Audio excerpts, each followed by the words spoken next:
بسم اللہ الرحمن الرحیم۔ خواتین و حضرات، آپ تمام لوگوں کا ایک بار پھر شکریہ PAGH کے اس تقریب میں شامل ہونے کے لیے۔ کتاب اور چائے کی ایک اور تقریب حضرت جوش ملیح آبادی کے نام۔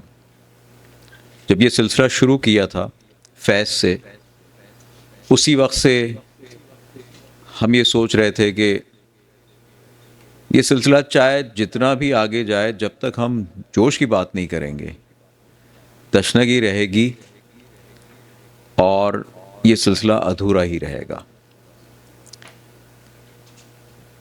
جوش کا جو مقام ہے، میں کیا بات کروں، آپ سب سمجھتے ہیں۔ اور میں جناب اقبال حیدر صاحب سے کافی دنوں سے ریکویسٹ کر رہا تھا، کیونکہ اگر جوش پہ ہم بات کریں اور اقبال حیدر یہاں پہ نہ ہوں تو وہ بھی غیر مناسب بات ہے۔ بالآخر کئی مہینوں کی توگ و دو کے بعد اقبال بھائی نے حامی بھر لی، کیلگری سے وہ تشریف لائے ہیں۔ اقبال بھائی کا جوش کے لیے بڑا کنٹریبیوشن ہے، میرا خیال ہے ان پیرللڈ کنٹریبیوشن ہے۔ دو بڑے کام اقبال بھائی نے کیے ہیں۔ ایک، انہوں نے جوش پر بہت ایک خوبصورت سی ڈاکیومنٹری بنائی جو تقریباً 1.5 سال پہلے پوری دنیا میں ریلیز کی گئی، بڑا کمال کا کام کیا۔ اور یہ شوق، پیشن، ڈیڈیکیشن کی انتہا ہوتی ہے کہ کوئی شخص اپنا ٹائم، اپنا پیسہ، اپنے ریسورسز، اپنے وسائل، اپنا انٹلیکٹ اس طرح کے کاموں میں لگائے۔ اس سے بھی بڑا کام اقبال بھائی نے یہ کیا ہے کہ کراچی میں انہوں نے اگین اپنے وسائل سے زمین خرید کر باقاعدہ ایک عمارت تعمیر کی اور اسے ایوان جوش کا نام دے کر اسے ایک ادارہ بنایا۔ اور یہ تمام تر کام سنگل ہینڈڈلی اقبال بھائی نے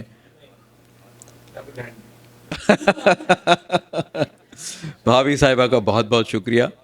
بیگمات کی سپورٹ کے بغیر یہ کام نہیں ہوتے ہیں، بالکل اس میں کوئی شک نہیں ہے۔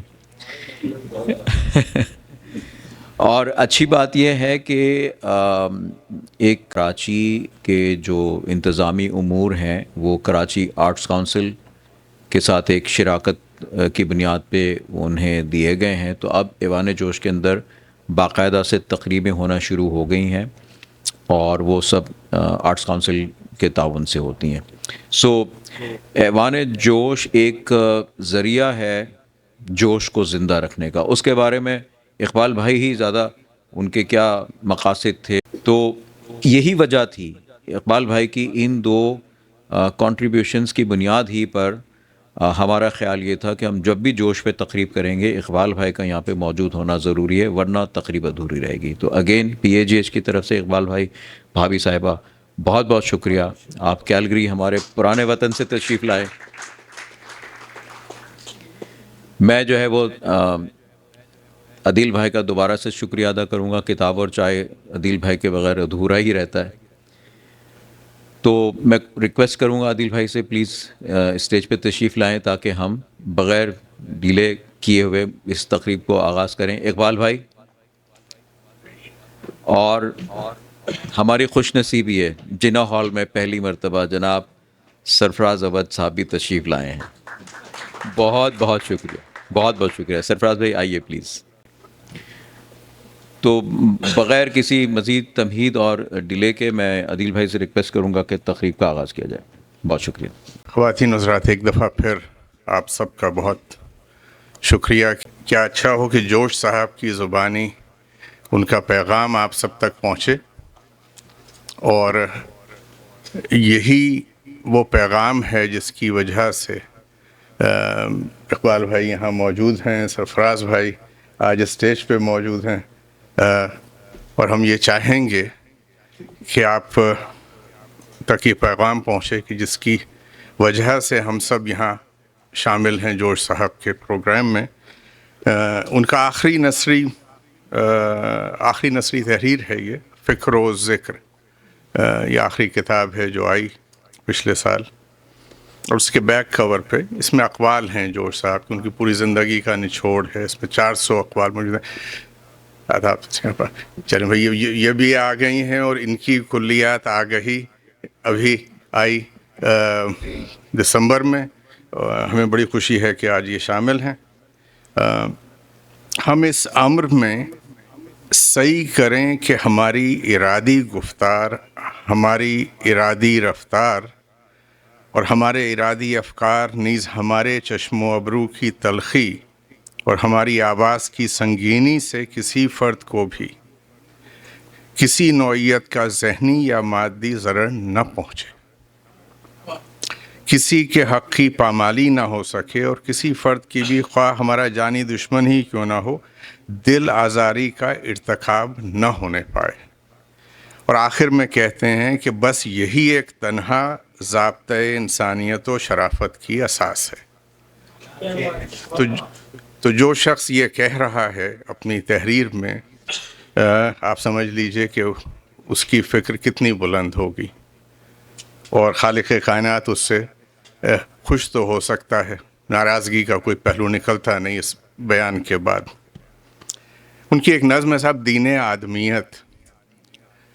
دین آدمیت میری گزارش ہے، طویل نظم ہے تو آپ کا وقت اس وقت بالکل نہیں لیا جائے گا. آخری چند مصرے ہیں جہاں نظم کا اختتام ہو رہا ہے کہ اٹھ کھڑے ہوں آؤ تکمیل عبادت کے لیے، ایک نیا نقشہ بنائیں آدمیت کے لیے. آؤ محفل میں جلائیں، آؤ محفل میں جلائیں بھی بسط شان فراغ، نوع انسانی کی مجموعی اخوت کا چراغ. اور کچھ حاجت نہیں ہے دوستی کے واسطے، آدمی ہونا ہی کافی ہے. آدمی ہونا ہی کافی آدمی کے واسطے. آؤ وہ صورت نکالیں جس کے اندر جان ہو، آدمیت دین ہو، انسانیت ایمان ہو. آؤ وہ صورت نکالیں جس کے اندر جان ہو، آدمیت دین ہو، انسانیت ایمان ہو. میں شراب وہم آبائی کا متوالا نہیں، میں شراب وہم آبائی کا متوالا نہیں، آدمیت سے کوئی شے دہر میں بالا نہیں. تو اس جوش صاحب کی نثر اور ان کی نظم کے بعد ہم چاہیں گے کہ آج اپنی اس گفتگو کا آغاز سرفراز بھائی سے کریں.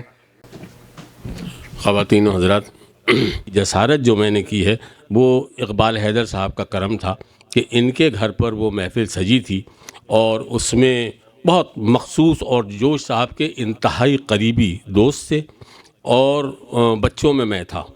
مجھے یاد ہے جوش صاحب کا وہ جملہ جب میں غزل پڑھ رہا تھا، اور اس میں نے ایک شعر پڑھا کہ خواہش تو نہیں مجھ کو، اور جوش صاحب اس وقت ماشاءاللہ مصروف مشروب تھے. جب آپ کو یاد ہوگا تو میں نے کہا کہ خواہش تو نہیں مجھ کو، مگر دست کرم سے مل جائے کوئی جام تو انکار نہیں ہے. تو انہوں نے کہا میاں حسن طلب تو نہیں ہے. ان کا یہ جملہ مجھے یاد ہے، اور وہ تصاویر جو اس وقت کی موجود تھی. میں ہمیشہ سے لاؤبالی آدمی ہوں، میں تو محفوظ نہ رکھ سکا، حالانکہ اقبال بھائی نے یہ نوازش کی تھی کہ وہ تصویریں بھی مجھے دی تھیں کہ تمہارے کسی وقت کام آئیں گی، کسی کو دکھاؤ گے تو لوگ سمجھیں گے کہ واقعی پرانا شاعر ہے، چاہے جیسا بھی ہے پرانا. تو وہ بھی میں محفوظ نہ کر سکا. میں نے جوش صاحب کے جو مناظر دیکھے، دیکھیے جوش صاحب کی شاعری، ان کی قابلیت، ان کے قد کے اگر آپ کوئی بات سننا چاہیں گے وہ تو اقبال حیدر بتائیں گے کہ اقبال حیدر کے ساتھ جو ان کا تعلق اور جو ربط تھا وہ بزرگ و خرد سے زیادہ عاشق و معشوق کا تھا.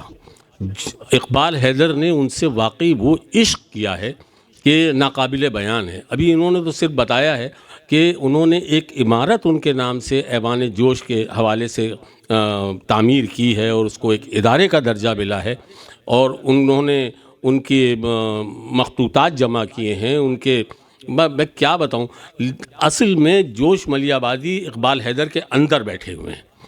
تو ان کے متعلق جتنا میں سمجھتا ہوں اقبال حیدر جانتے ہیں، اس وقت کوئی بھی نہیں جانتا. ان کے معاملات، ان کی مشغولیات، ان کی مصروفیات، ان کے تعلقات، ان سب حوالوں سے اگر مستند کوئی بات کر سکتا ہے، اوتھینٹک کوئی بات کر سکتا ہے، تو وہ صرف اقبال حیدر ہے۔ میں نے تو صرف منظر دیکھے کہ مشاعرے میں جب جوش صاحب آتے تھے کراچی میں، تو آپ یقین کریں کہ در و دیوار پہ لٹکے ہوئے بندروں کی طرح لوگ میں نے دیکھے ہیں، ان کے صرف درشن کے لیے کہنا چاہیے، ان کی دید کے لیے۔ اور جب وہ پڑھتے تھے تو اتنا چھا کے پڑھنے والا شاعر میں نے نہیں دیکھا۔ انہوں نے کبھی داد کی بھیک نہیں مانگی۔ البتہ میں نے ایک مرتبہ ان کو یہ دیکھا کہ ایک بحر طویل میں انہوں نے ایک مصرع پڑھا۔ اس زمانے میں یہ ہوتا تھا مصرع اٹھانا، یہ ایک بات تھی کہ اگر لوگ متوجہ ہیں اور شعر سن رہے ہیں، شاعر یہ جاننا چاہتا ہے کہ جو میں پڑھ رہا ہوں وہ دوسرا سن رہا ہے کہ نہیں، اتنا اس کے لیے کافی ہوتا تھا۔ اور اس سے ثابت یہ ہوتا تھا کہ جو اس نے مصرع پڑھا ہے وہ اگر کسی نے دہرا دیا، یعنی اس کو کہتے ہیں مصرع اٹھا دیا، تو شاعر مطمئن ہو جاتا تھا کہ میرا کہا لوگوں کے کانوں تک تو پہنچے گا۔ تو یہ ہوا کہ جوش صاحب نے بحر طویل میں ایک مصرع پڑھا اور کوئی جواب نہ آیا، انہوں نے بیاض بند کر دی۔ تو ہمارے ہی ایک بزرگ تھے شادہ دہلوی صاحب، انہوں نے فوری طور پہ مصرع دہرایا، تو انہوں نے بیاض کھولتے ہوئے کہا کہ تاخیر کیوں کی تھی۔ تو اس طرح کے میں نے واقعات دیکھے تھے۔ میں زیادہ وقت لینا نہیں چاہتا، میں چاہتا ہوں کہ جوش صاحب کے متعلق زیادہ سے زیادہ تر معلومات آپ حضرات تک پہنچیں، اور وہ یقیناً اقبال حیدر ہی آپ کو تفصیل سے بتا سکتے ہیں۔ بہت شکریہ۔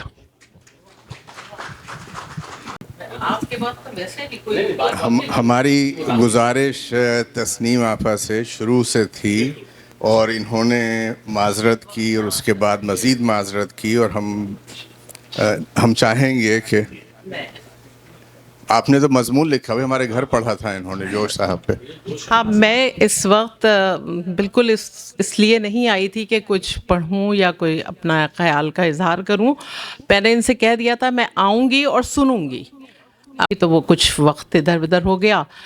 تو بہرحال اب یہ ہے کہ میں جوش صاحب کے بارے میں جب ہمارے اتنے سینئر شاعر جنہیں ہم استاد کہتے ہیں، اب سرفراز بھائی یہ کہہ رہے ہیں کہ میں کیا جانوں کہ جوش کس اس پر تھے، تو میری کیا اوقات ہے، یہ تو مجھے یہاں بھیج دیا گیا تو مجھے کچھ اب بولنا پڑ رہا ہے۔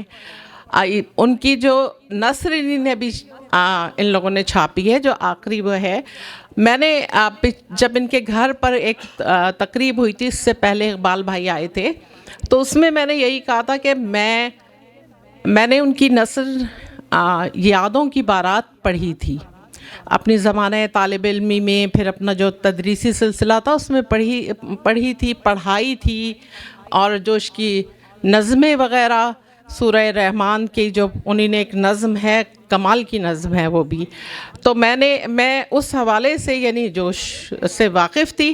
لیکن جب میں نے یہ ذکر و فکر میں نے پڑھی، ان لوگوں نے مجھے دی، جو ان کی آخری نثر کے طور پر آئی ہے، اور اس کی مجھے اتنی زیادہ خوشی ہوئی، اس لیے کہ اس میں جوش جو ہیں ان کا بالکل الگ رخ سے مجھے نظر آئے وہ، اور میں بھی ابھی اسے تھوڑا ہی سا جس کو کہتے ہیں اس میں سے کچھ عکس کر سکی ہوں، کیونکہ جوش ایک مرتبہ کی قرأت جو ہے وہ کافی نہیں ہے ان کی کتاب کے لیے، اسے بار بار پڑھنے والی بات ہوتی ہے۔ دوسرے جوش صاحب کے حوالے سے میں کہوں گی کہ میرے جو استاد یا میرے جو سپروائزر رہے ہیں ڈاکٹر ہلال نقوی صاحب، کیونکہ وہ اسی طرح اقبال بھائی کی طرح وہ بھی بہت چاہنے والے، جوش کے حوالے سے مطلب انہیں آپ اتنا جذباتی دیکھیں گے، جبکہ وہ شخص جو ہے وہ کبھی جذبات کا اظہار نہیں کرتا۔ تو جب میں نے کام کر رہی تھی تو اس زمانے میں انہوں نے مجھے جوش صاحب کے مرثیے دیے تھے، جوش کے انقلابی مرثیے، جس کو میں نے پڑھا تھا، اور واقعی میں جب میں نے اسے الگ سے پڑھا تو مجھے بہت لطف آیا تھا۔ انہی نے وہ الگ کر کے یعنی ان مرثیوں کو مرتب کیا ہے۔ اور جوش کے حوالے سے میں یہی کہوں گی کہ ہم کل جان بھائی کا پروگرام ہوا، آج جوش صاحب کا ہوا، اور مجھے ایسا محسوس ہو رہا ہے کہ خدا جانے ہمارے ساتھ یہ کیوں ہوتا ہے، ہماری قوم ایسا کیوں کرتی ہے کہ ہم جانے کے بعد یاد کرتے ہیں۔ ہمارے درمیان لوگ موجود ہوتے ہیں، اگر ہم ان کی زندگی میں ہی انہیں سراہیں اور انہیں پہچاننے لگیں تو اس سے یقین جانیں کوئی آپ کا نقصان نہیں ہوگا، بلکہ فائدہ ہی ہوگا۔ اس سے یہ ہوگا کہ آپ ان شعراء کو، ان ادبا کو قریب سے دیکھ سکیں گے، خود سے۔ آپ انہیں خود جب تک نہیں محسوس کریں گے، یہ لوگ خوش نصیب لوگ ہیں اقبال حیدر صاحب کہ انہی نے یعنی جوش فہمی کا اگر وہ دعویٰ کر رہے ہیں تو وہ اس وجہ سے کر رہے ہیں کہ وہ جوش کی شاعری کی وجہ سے، جوش صاحب کی شخصیت کی وجہ سے ان کے قریب رہے ہیں۔ تو اور لوگ بھی آج کے زمانے میں کہتی ہوں جانے کے بعد اتنے بھرپور طریقے سے یاد کرنے سے کے ساتھ ساتھ جو یقیناً ہمارے قمر حیدر صاحب نے انہیں زندگی میں بھی وہ اہمیت دی تھی جبھی تو ان کے قریب تھے، لیکن اور دیگر لوگ جوش صاحب کو جو گلا رہا خصوصاً پاکستان سے، کاش اور لوگ ہوتے جو جوش کے قریب ہوتے اور جوش صاحب کو جو ان کا مقام اور ان کا مرتبہ آج دیا جا رہا ہے وہ ان کی زندگی میں دیا جاتا۔ بہرحال جوش کو شاعر انقلاب بھی کہا جاتا ہے، اور جوش کو ابھی جیسے کہ گفتگو ہوئی، میں تو انہیں اکثر کہتی ہوں کہ وہ شاعر انقلاب سے زیادہ ان کی جو گفتگو، جیسے کہ وہ ایک جس کو کہتے ہیں بہت زوردار انقلاب والی جو بات تھی، میں انہیں اکثر کہا کرتی تھی اپنے تدریس کے دوران کہ جوش جو ہیں وہ شاعر شباب ہیں۔ اس کی وجہ یہ ہے کہ ان کی شاعری جو ہے نا کہیں پر آپ کو اس میں ذوف نہیں نظر آئے گا، شباب پہ ہی رہی ہے ہمیشہ شاعری۔ تو بس میں اس کے ساتھ آپ سے اجازت چاہتی ہوں، بہت شکریہ۔ کو آ رہی ہے؟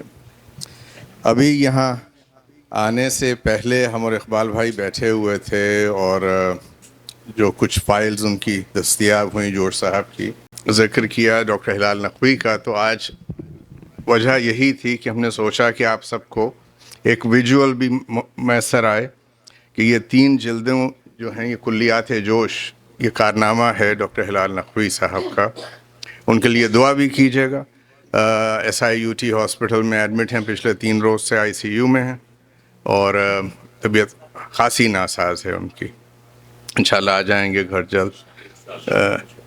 اور کووڈ کے دوران ابھی ہم یہ شمیم بھائی کے ساتھ بات ہو رہی تھی کہ کلیات جب آ چکیں تو ان سے ہماری جو ہے اقبال بھائی سے ہم لوگ زوم پہ ایک پینل تھا کہ اس پہ جوش پہ بات ہوئی، پھر ہلال نقوی صاحب پہ بات ہوئی، مختلف لوگوں پہ ایک ادبی سلسلہ، وہ ریکارڈنگز موجود ہیں۔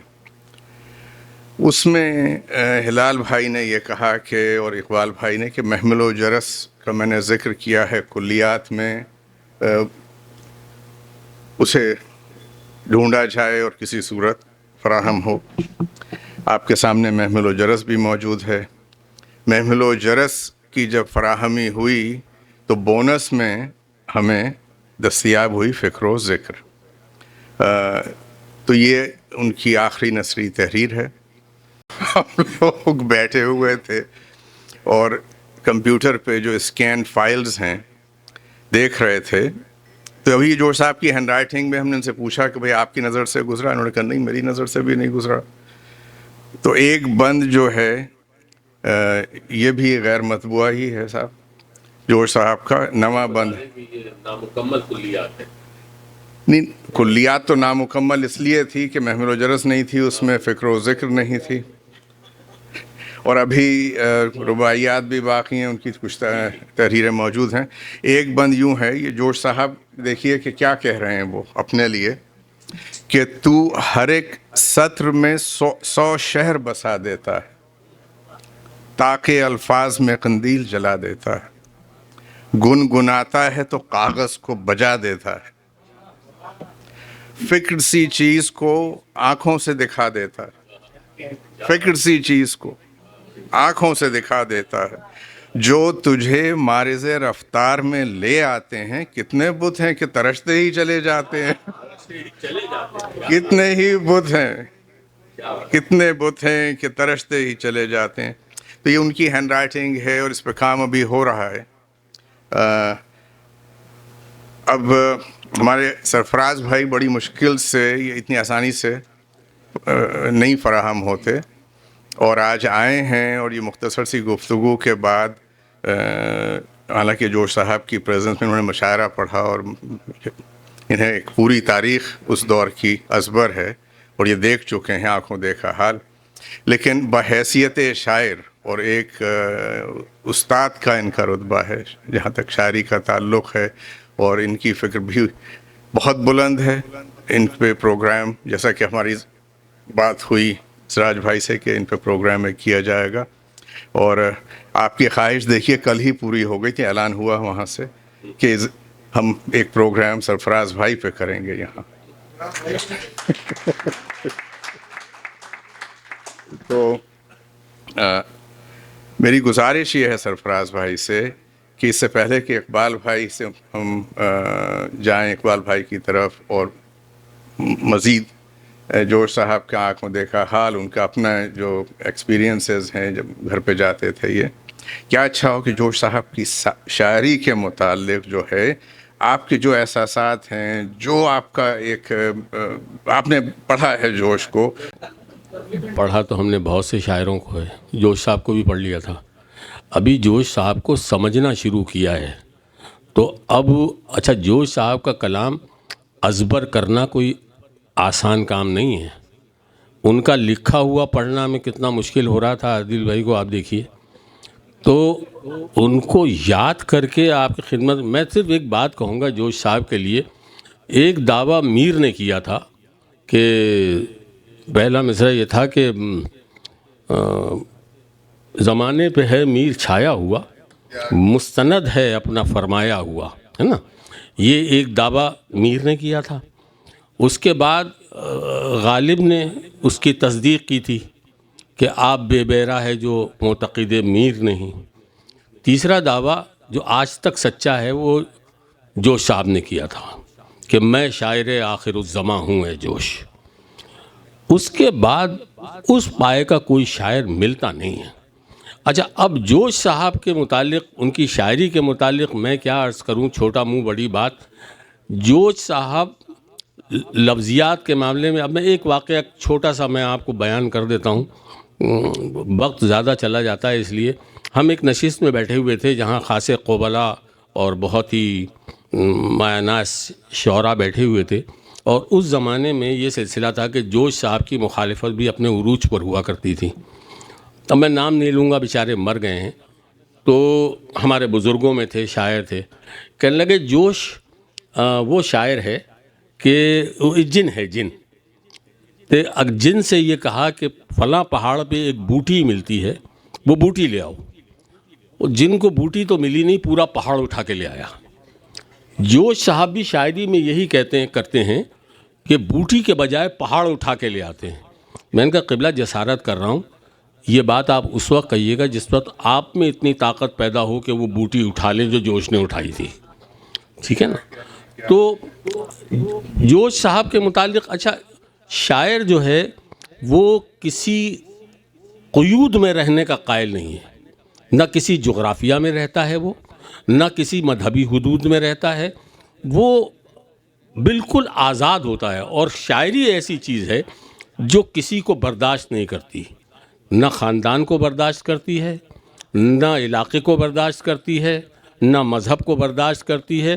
شاعری بالکل آزاد ہے، جو دل میں ہوتا ہے وہ آدمی کہتا ہے اور اس کی سزائیں بھی بھگتتا ہے. اور دوسری بات یہ ہے کہ جو صاحب پہ بھی گزری ہے، سب پہ گزری ہے، کہ شاعری جو ہے نا وہ شاعر کی بربادی کا مقدر ہوتا ہے، کہ وہ برباد ہو کے رہتا ہے. ہم نے میر کو بھی دیکھا، غالب کی بربادی بھی دیکھی، اور جوش صاحب کے جو حالات تھے وہ بھی کسی سے پوشیدہ نہیں ہے. یہ کمال فن ہوتا ہے آدمی کا جس کا وہ یہ خمیازہ ادا کر رہا ہوتا ہے. جوش صاحب کے یہاں لفظیات کے جو انبار لگے ہیں، جو جوش صاحب کی ویکیبلری تھی. آج اگر کسی کو شاعری کرنا ہو اور اس کو لفظیات چاہیے ہوں، اگر جوش صاحب کو نہ پڑھے تو اس کو لفظوں کا ادراک نہیں ہو سکتا. اور جتنے مترادفات جوش صاحب کے یہاں موجود ہیں وہ مترادفات آپ کو کتاب مترادفات میں نہیں ملیں گے. جوش صاحب نے جو استعارے وضع کیے ہیں اردو شاعری میں، یعنی ہزار سے زیادہ کی تعداد میں ان کے یہاں استعارے ہیں. اب میں اس فنی تفصیل میں نہیں جاؤں گا کہ استعارہ کیا ہوتا ہے اور کیسے بنتا ہے، لیکن یہ ان کا کمال فن تھا. اور بات کہنے میں جتنے بے لاگ آدمی تھے، وہ لوگ بیانیہ شعر کہتے ہیں، ظاہری بات بیان کرتے ہیں، اس میں شاعری وائری نہیں ہوتی. ایک موضوع طبع آدمی 2 مصرے لکھ کے اپنے آپ کو شاعر سمجھتا ہے، وہ ناظم ہوتا ہے. جوش صاحب کے مصروں میں کاٹ اور شاعری پوری موجود ہوتی تھی. لیکن اب ماحول ہمارا موجودہ دور جو ہے الحمدللہ وہ اس بات سے ناواقف ہے کہ شاعری ہوتی کیا تھی. اب جو ہے شاعر داد کی بھیک مانگتا ہے کہ اسے کسی طرح داد مل جائے، اور داد ملنے کی بھی وجوہات ہیں کہ وہ کیوں داد لینا چاہتا ہے. پہلے یہ نہیں ہوتا تھا. شعر میں اتنی جان ہوتی تھی کہ دل سے نکل کے دل پہ حملہ کرتا تھا اور آدمی تڑپ کے کھڑا ہوتا تھا. یہ نہیں ہوتا تھا کہ آپ ایک بے جان شعر پڑھیں، لوگوں کو ذلیل کریں کہ داد کیوں نہیں دے رہے. ہم نے تو بہت اچھا شعر پڑھا تھا. بھائی اچھا شعر تمہارا تم نہیں سمجھا نا، دوسرے تک تو نہیں پہنچا. بات یہ ہے کہ اب جوش صاحب تو نہیں ہیں، آج ان کا ذکر کیوں ہو رہا ہے. اب ان کا یہ کہنا تھا ابھی ہماری تسنیم بہن کا کہ لوگ بعد میں یاد کرتے ہیں. بعد میں یاد اس لیے کرتے ہیں کہ زندگی میں ان کو معرفت ہی نہیں ہوتی. ہر آدمی اپنے جیسا سمجھتا ہے. جیسا بھی آدمی، کسی بھی اسٹیٹس کا آدمی ہو، وہ کہتے ہیں ہم بھی آدمی ہیں، یہ بھی آدمی ہے. اس کو خصوصیات کا پتہ ہی نہیں ہوتا کہ کس میں کیا کمالات ہیں، وہ سب فراموش ہو جاتے ہیں. مرنے کے بعد جب ویسا آدمی کوئی نہیں ملتا تو اس کو یاد کرتے ہیں کہ یار کیسا آدمی تھا یہ، اس نے کیا کیا کام کیا. اصل وجوہات جو ہوتی ہیں وہ یہ ہوتی ہیں. تو اس کے ساتھ ہی میں اجازت چاہوں گا. اب آپ کو یہ اندازہ ہو گیا ہوگا کہ دوسری دفعہ جب شاعر کو بلایا جائے تو اچھا پڑتا ہے. جو اصلی سامان ہے بچا کے رکھتے ہیں کہ دوبارہ بلائیں گے تو بات کریں گے. جہاں تک پڑھنے کا سوال ہے سرفراز بھائی، یہ جو 2 کتابیں آپ دیکھ رہے ہیں، اگر ان کی اصلی صفحات آپ دیکھیں تو آپ کو اندازہ ہوگا کہ نہیں، جس تصویر سے ابھی ہم نے پڑھا وہ صفحہ جو ہے وہ زرد ہو کے بھی وہ سیدھا ہو چکا ہے. مطلب بہت مشکل ہے. ہم دونوں کوشش کر رہے تھے گھر پہ. یہ جوش صاحب کی اقوال سے بھائی گفتگو آگے بڑھاتے ہیں، اور سامنے آ گیا قول نمبر 60 ہے ان کا کہ اگر فکر مرتب نہ کرے تو علم کباڑیے کی ایک غیر مرتب دکان ہے. پھر سن لیجئے کہ اگر فکر مرتب نہ کرے تو علم کباڑیے کی ایک غیر مرتب دکان ہے. اور اگلا قول فرما رہے ہیں کہ دانا کتابوں کو یوں ٹھہر ٹھہر کر پڑھتے ہیں جس طرح صحت کے طلبگار خوب چبا چبا کر نوالے کھاتے ہیں. اور آپ ادھر پڑھ کہہ رہے تھے، یہاں ہم یہ نکال رہے ہیں. اقبال بھائی بسم اللہ. خواتین و حضرات السلام علیکم.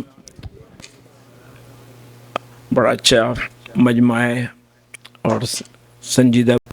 تو ابھی ہمارے بہت ہی عزیز دوست اور بہت اعلیٰ شاعر جناب سرفراز شہنشاہ آباد، ان سے ہماری بڑی پرانی کراچی کے زمانے کی جان پہچان ہے.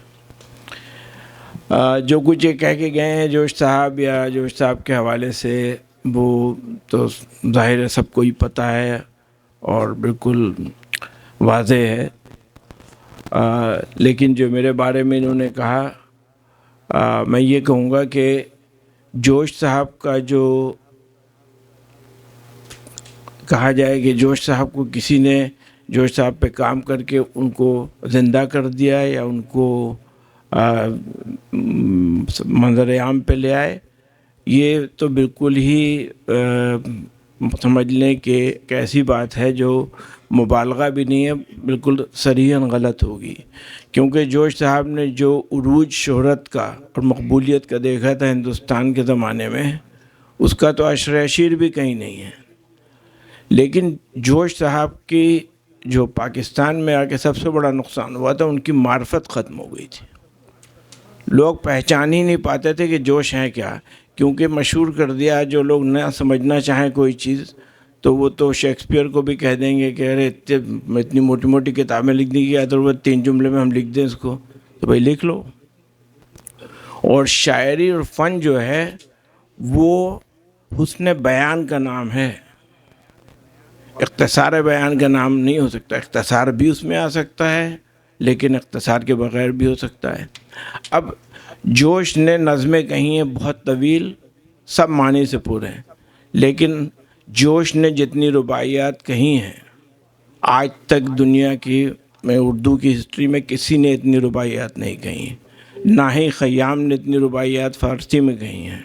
اور جو ان کی ہماگیری ہے اور جو ان کی معنویت ہے، اب آپ سوچیں کہ جوش صاحب کو لوگ پڑھنا نہیں چاہتے. ہمارے یہاں ذہنی کاہلی اتنی زیادہ ہو گئی ہے کہ ہم نہ کسی چیز پہ غور کرنا چاہتے ہیں. وہ جو ہے مجھے یاد آ گیا میر کا تھا ہے شاید، سرسری ہم جہان سے گزرے، ہاں وہی والا، ہاں ورنہ یہ ہمارے یہاں پورا ایک رویہ ہے. اور اس پہ ہم چاہتے ہیں کہ ہر چیز جو ہے، اگر حساب کا سوال ہے تو کہتے ہیں مجھے جواب بتا دو، سوال کیا کرنا ہے. یہ رویہ ہے. تو اب شاعری میں بھی یہی تھا کہ بھائی ایسی بات کہو کہ ہمارے سمجھ میں آ جائے، سنی ہوئی ہے، تم نے 2-3 لفظ ادھر ادھر کر دیے تو ہمیں اچھا لگ گیا. تو وہ بھی ٹھیک ہے بھائی، ہر آدمی کو اس کی حصہ بقدر جثہ ملے گا تو ملتا رہا. جوش بڑا یونیک شاعر ہے. 3 شعراء جو ہیں وہ بہت یونیک ہیں میری نظر میں. میں جسارت کر رہا ہوں یہ کہنے کی. ایک تو میر ہے کہ میر نے بغیر ٹیمپلیٹ کے کوئی کام کیا، کوئی ان کے پاس ٹیمپلیٹ نہیں تھی، میر نے ایجاد کیا سن. دوسرا ہے غالب اور تیسرے ہیں جوش صاحب. غالب اس لیے کہ غالب نے اردو شاعری کا پورا جو ڈھانچہ تھا وہ بدل دیا. میر کی ہم بھی فکر تھی، شاعری میں فکر ہوتی ہے، لیکن غالب نے جو اولیت دی فکر کو اور جو عظمت دی اور جو انہوں نے اس کے تمام پہلو پہ گفتگو کی اپنی شاعری میں. حالانکہ غالب نے تمام شاعر اپنی شاعری تلف کر کے ایک انتخاب چھاپا تھا. اس کی جان کو ایسے آ گئے تھے، کوئی مومل کو کہتا تھا، کوئی کچھ کہتا تھا بیچارے کو. تو اس کے بعد یہ چلتے. اب نظیر ہیں. جوش صاحب سے ایک دن میں بیٹھا ہوا تھا، نظیر صاحب سے میری بات ہوئی، میں نے کہا کہ نظیر اکبر آبادی کی بات ہونے لگی اور بھی لوگ بیٹھے ہوئے تھے. خورشید علی خان تھے، راغب مراد آبادی تھے اور بھی 1-2 لوگ تھے. تو کہنے لگے کہ میری نظر میں اگر مجھ سے پوچھا جائے کہ ایک شاعر جو سب سے اچھا شاعر، سب سے سمجھ لیجیے بڑا شاعر، تو میں نظیر کو کہوں گا انیس کے بھی ہوتے ہوئے. کیونکہ پوری زندگی جو ہے نا، گنڈیری والا بھی اس میں ہے، بندر والا بھی اس میں ہے، بادشاہ بھی اس میں ہے، مولوی بھی اس میں ہے. یہ ہوتا ہے بڑی شاعری کا کمال. احاطہ جو ہے زندگی کا ہر پہلو جو ہے اس میں آنا چاہیے. یہ بات جوش صاحب کی مجھے بہت اچھی لگی اور یہی اسی پہ کاربند ہے ہوں. اب جوش صاحب کی رباعیات اگر آپ دیکھیں تو کچھ بھی نہ کہتے اگر نجوم و جواہر اکیلی ہوتی. اب ایک رباعی ہے اس کی جوش صاحب کی میں، ایک طرفہ کشاکش میں گھرا ہوں معبود، ایک طرفہ کشاکش میں گھرا ہوں معبود، مکار حواس وہ بھی محدود، بالفرض اگر کشف غطا بھی ہو جائے. اتنے لوگ ایسے ہو گئے کہ وہ غطا کو آتا پڑھتے ہیں اور یہی چھاپتے ہیں. بالفرض اگر کشف غطا بھی ہو جائے پھر بھی نہ یقین آئے کہ تو ہے موجود. اب لوگوں نے کہا لوگ تو جوش تو کھلا انکار کر رہے ہیں، اگر کر بھی رہے ہیں تو آپ کا کیا جاتا ہے. لیکن انکار کر ہی نہیں رہے. وہ تو کہہ رہے ہیں میں جن حواسوں کی بنیاد پہ، جس عقل کی بنیاد پہ خدا کو سمجھ رہا ہوں، پتہ نہیں یہ وہی خدا ہے کہ نہیں یا کچھ اور اس سے بھی آگے ہے. یہ ہے اس کا جو اصل مفہوم ہے. تو جوش کو ایک اس کی سیٹنگ میں پڑھنے والے نہیں ہیں. جوش کی نظموں میں بھی یہی خوبی ہے. جوش اکیلا شاعر ہے، نہیں اکیلا تو نہیں کہنا چاہیے، میں لفظ واپس لیتا ہوں. سب سے بڑا شاعر ہے اردو کا جس نے اصرار کیا ہے کہ ایگزیکٹ معنویت جو اس کو چاہیے تھے وہ الفاظ اس کو چاہیے. ہاں انہوں نے اس کے اراؤنڈ بہت بڑا جھالر بنایا ہوا ہے، ایک تلذذ کا سامان موجود ہے، فکر کو انبساط دینے کے لیے موجود ہیں، وہ ہر کچھ کیا ہے. لیکن شاعری کا مکمل جو نمونہ ہے وہ جوش نے پیش کیا ہے. اور ایک دو ان کے وہ نہیں ہیں مجموعے، میرے خیال سے 16-17 مجموعے ہیں، 13-14 مجموعے، پھر نجوم و جواہر ہے. اب یہ جو کتاب ہے جو ہمارے دوست، بہت ہی قریبی دوست ہلال نقوی، انہوں نے چھاپی. خود بھی اتنے بڑے شاعر ہیں، مرثیہ کے بہت بڑے شاعر ہیں، وہ رباعی کے بہت اچھے شاعر ہیں، لیکن انہوں نے اتنی محنت سے اس کام کو کیا ہے کہ اگر وہ نہیں کرتے تو کوئی کام یہ کر ہی نہیں سکتا تھا. کیونکہ ان کی طبیعت میں ریسرچ ہے شعر سے، بلکہ ریسرچ اس سے نہیں ہے کہ سارے شعر کی معنی لکھ دیں، وہ نہیں.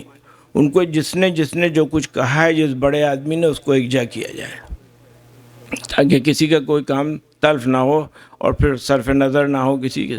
اور جوش صاحب کے معاملے میں تو بہت ہی جذباتی ہیں ہلال، اور ہونا بھی چاہیے.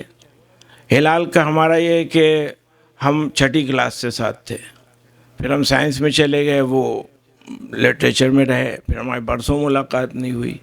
اتفاق سے ایک دن ہم یہاں سے گئے تھے اور رکشہ میں دیکھا کوئی رکشہ سے مجھے ہاتھ ہلا رہا ہے، تو میں نے دیکھا تو ہلال تھے.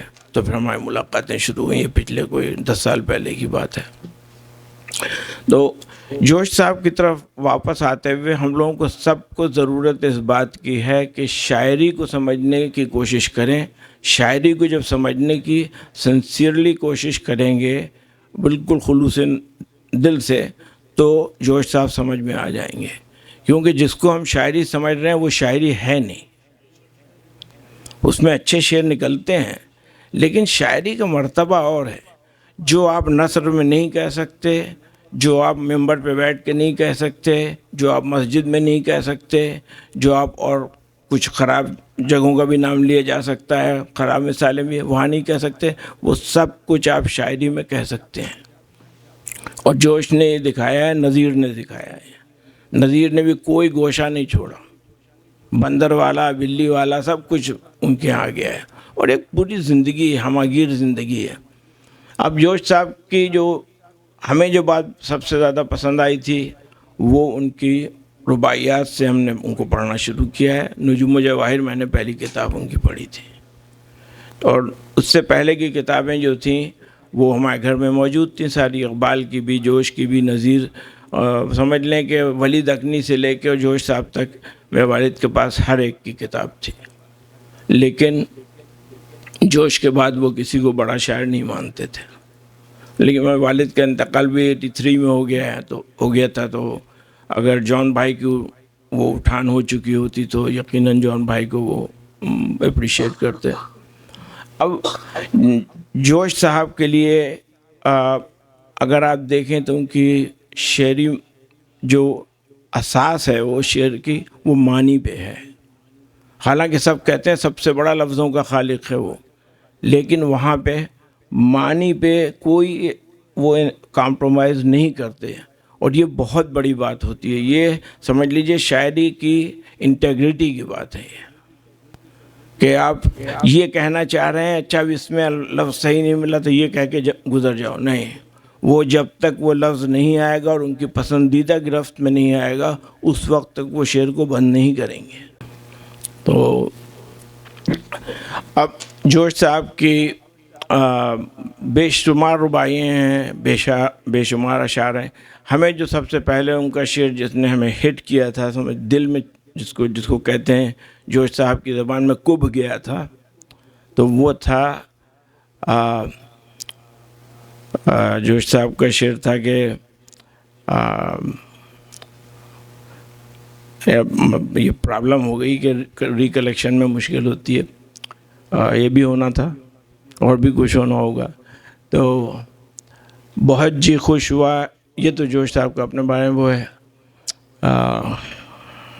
ابھی یاد آ جائے گا. بہت ہی پسندیدہ شعر ہے میرا، بہت مشہور شعر ہے.